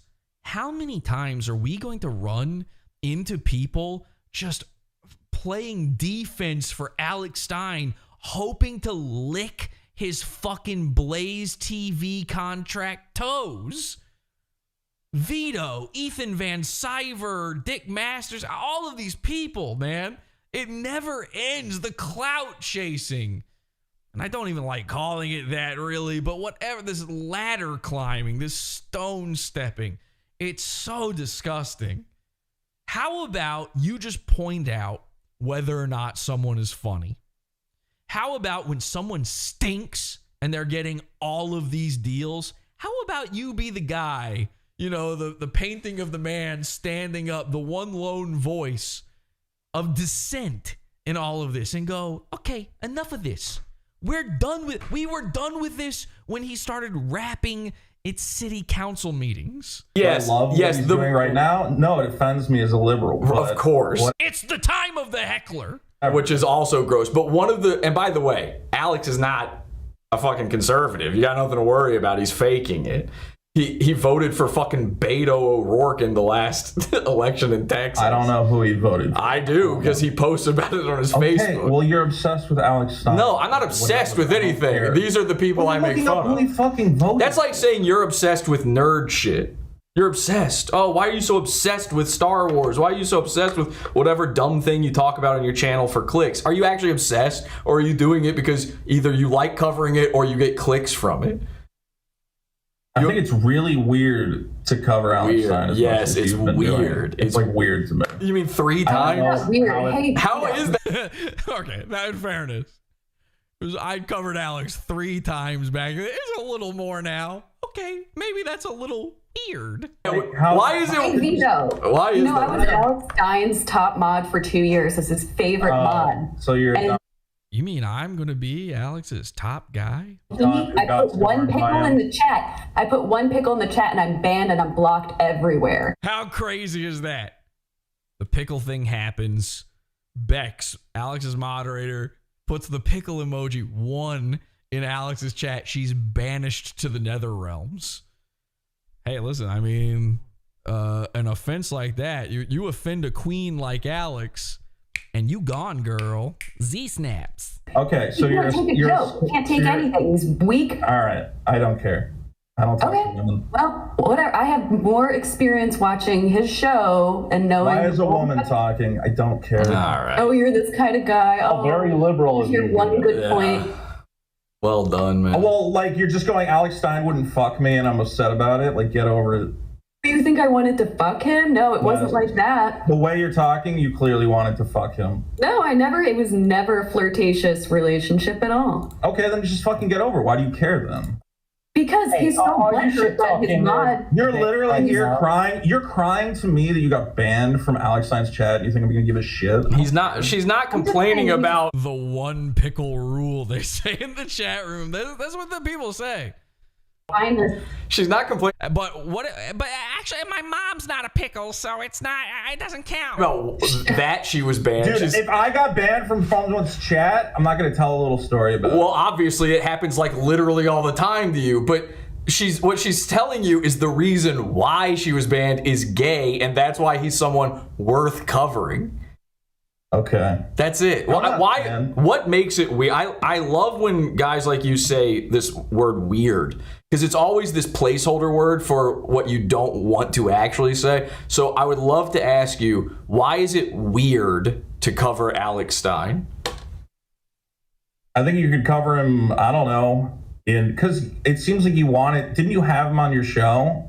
This is such a weak guy. I just hear the defeat in his voice.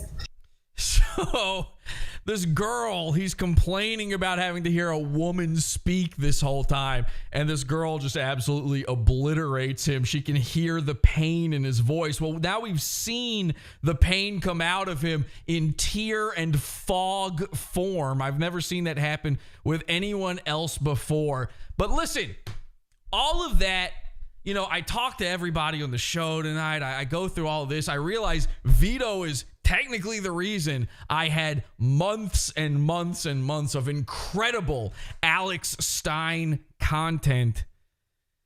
But the circle of life is complete here. I think we're done with Alex. I mean, that's it, right? What else could there be? We discovered where it all came from, why we're making fun of him. Here we are at the end of things, and all we're left with, it's not Dick Masterson, it's not Alex Stein, it's Vito. And the question still remains. I mean, the whole point of this episode is the biggest Vitophile in the universe. What's the story there? What is the problem? Listen, there was a time where we could just make jokes. I don't think Vito's a pedophile. Be honest with yourselves for a second in the chat. Be serious. Do you really think he's fucked the kid? I'll tell you right now, I reached out to Vito. When I saw him cry like that in that thing, number one, I was horrified. But number two, I see the way Dick is reacting. He's flirgagee all in his head. And I go, you know what? I realize my part in all of this, and maybe I actually went a little too far. And I don't normally do this, but I reached out to him. I sent him a message, and I thought for sure he would just block me, but he didn't. And I just told him, hey, man. Actually, you know what? I got banned on Twitter. So unfortunately, I can't read you the entirety of the text message exchange we had, but I did screenshot a few of them. You know, I just reached out to him. I was like, I can see you're going through some shit, dude. And I don't really think you're a pedo. I think you're just making jokes and they're bad. And it should be a crime to be this unfunny, but I don't think people should be saying you're fucking kids. It's the worst thing you can say about a guy. Let me see. So I've only got 2 screenshots here. He says, and people seize on them, so you feel forced to double down. So obviously you must be talking about the pedo stuff there. I said, was that actually your address I showed on screen during Fireball? He says, ha, it's cool. It was an old address. Now, I knew that going in, but I just needed him to confirm that. I said, okay, yeah, sorry. That's what someone said. He said, I mean, I was pissed, but whatever. But why would you be pissed about an old address? Anyway, he was pissed because people are fucking... I told him these terrible things. I made fun of his dad, all this stuff. So I apologized. I just straight up apologized. And I said, Vito, I'm going to extend a hand. I'm going to do the one thing. You think Vito and Dick are the biggest contrarians on the internet? I'm going to do the biggest contrarian move of all time. I'm going to be your best friend. Because how great would it be to make best friends with Dick Masterson's co-host? Now, I don't know what this is in reference to, but he says, women ruin everything. Well, it just sounds a lot like when he was talking to Bex there. I said, true, might explain the dudes at Burning Man Dick has gone for. And then Vito says, ha, well, I can't fault him for that, having banged a few trannies in my time. Wait, what? I wish Maddox would just soldier on and make more YouTube stuff, though. Or anything, really. He deserves success on some level. I don't know what I'm more offended by. That Vito is a secret Maddox fan, or that he's sucking off trannies. Well, obviously, I'm not offended by that one. My dad taught me from a young age, trans rights, okay? He, she rights for all. And they shouldn't be put behind a chain link fence anymore. I announced on Twitter, I'm actually best friends with Vito now. And Vito made a tweet. You can still see his tweet. He said, I buried the hatchet with Pod Awful. We are buddies. And I've actually given him the opportunity to call into this show. I know I said in that recording I would never invite a pedophile on my show, but Vito's not a pedophile. And I said this on Twitter. You have nothing to fear with Vito around children or anybody because he's a completely non-sexual entity. He's too globular. It would be impossible for him to R-word anyone. It doesn't matter how old. Even a 90-year-old woman, I don't think he could do it. I see Vito as completely not asexual, non-sexual. Apparently, trans people don't see him that way, but they've got other orifices going on. How Vito can sort of comport with a cloaca, I'm sure it can be done. But for your average, listen, Jazz Jennings might have something to worry about, you know. Desmond is amazing, should maybe be on the lookout. But for your average normal kid who hasn't already been molested into being trans, absolutely nothing to worry about when it comes to Vito. He's not a pedophile. He's just bad at comedy. Should he have a B to the back of his H because of that? Yeah, probably, but we don't live in that world. And I am a free speech absolutist. I remember when we could make these jokes. I've made them. By the way, I've made them in the time period where you're not allowed to, and I don't get a tenth of the shit that Vito gets for the exact same kinds of things. I've said exactly these things. You know who doesn't want you talking about this shit? Big pedophile, okay? Big pedo. Big pedo. And you know, the thing about big pedo is they do get you when you're young. Big pedos out there and they're stopping the jokes. They don't want you to laugh. They don't want you to have fun. Why? Because there's an elite cabal of J-word pedos who are out there actually doing this stuff. It's scary. It's a horrible, bizarre world that we now have woken up to realizing we live in. That the most powerful people in the world are all fucking these kids. Come get them, boys. What boys are going to come? The boys are the ones doing it. That's why you can't make jokes about it anymore. That's why it feels wrong. That's why it feels like we all need to be the most anti-pedo guy ever.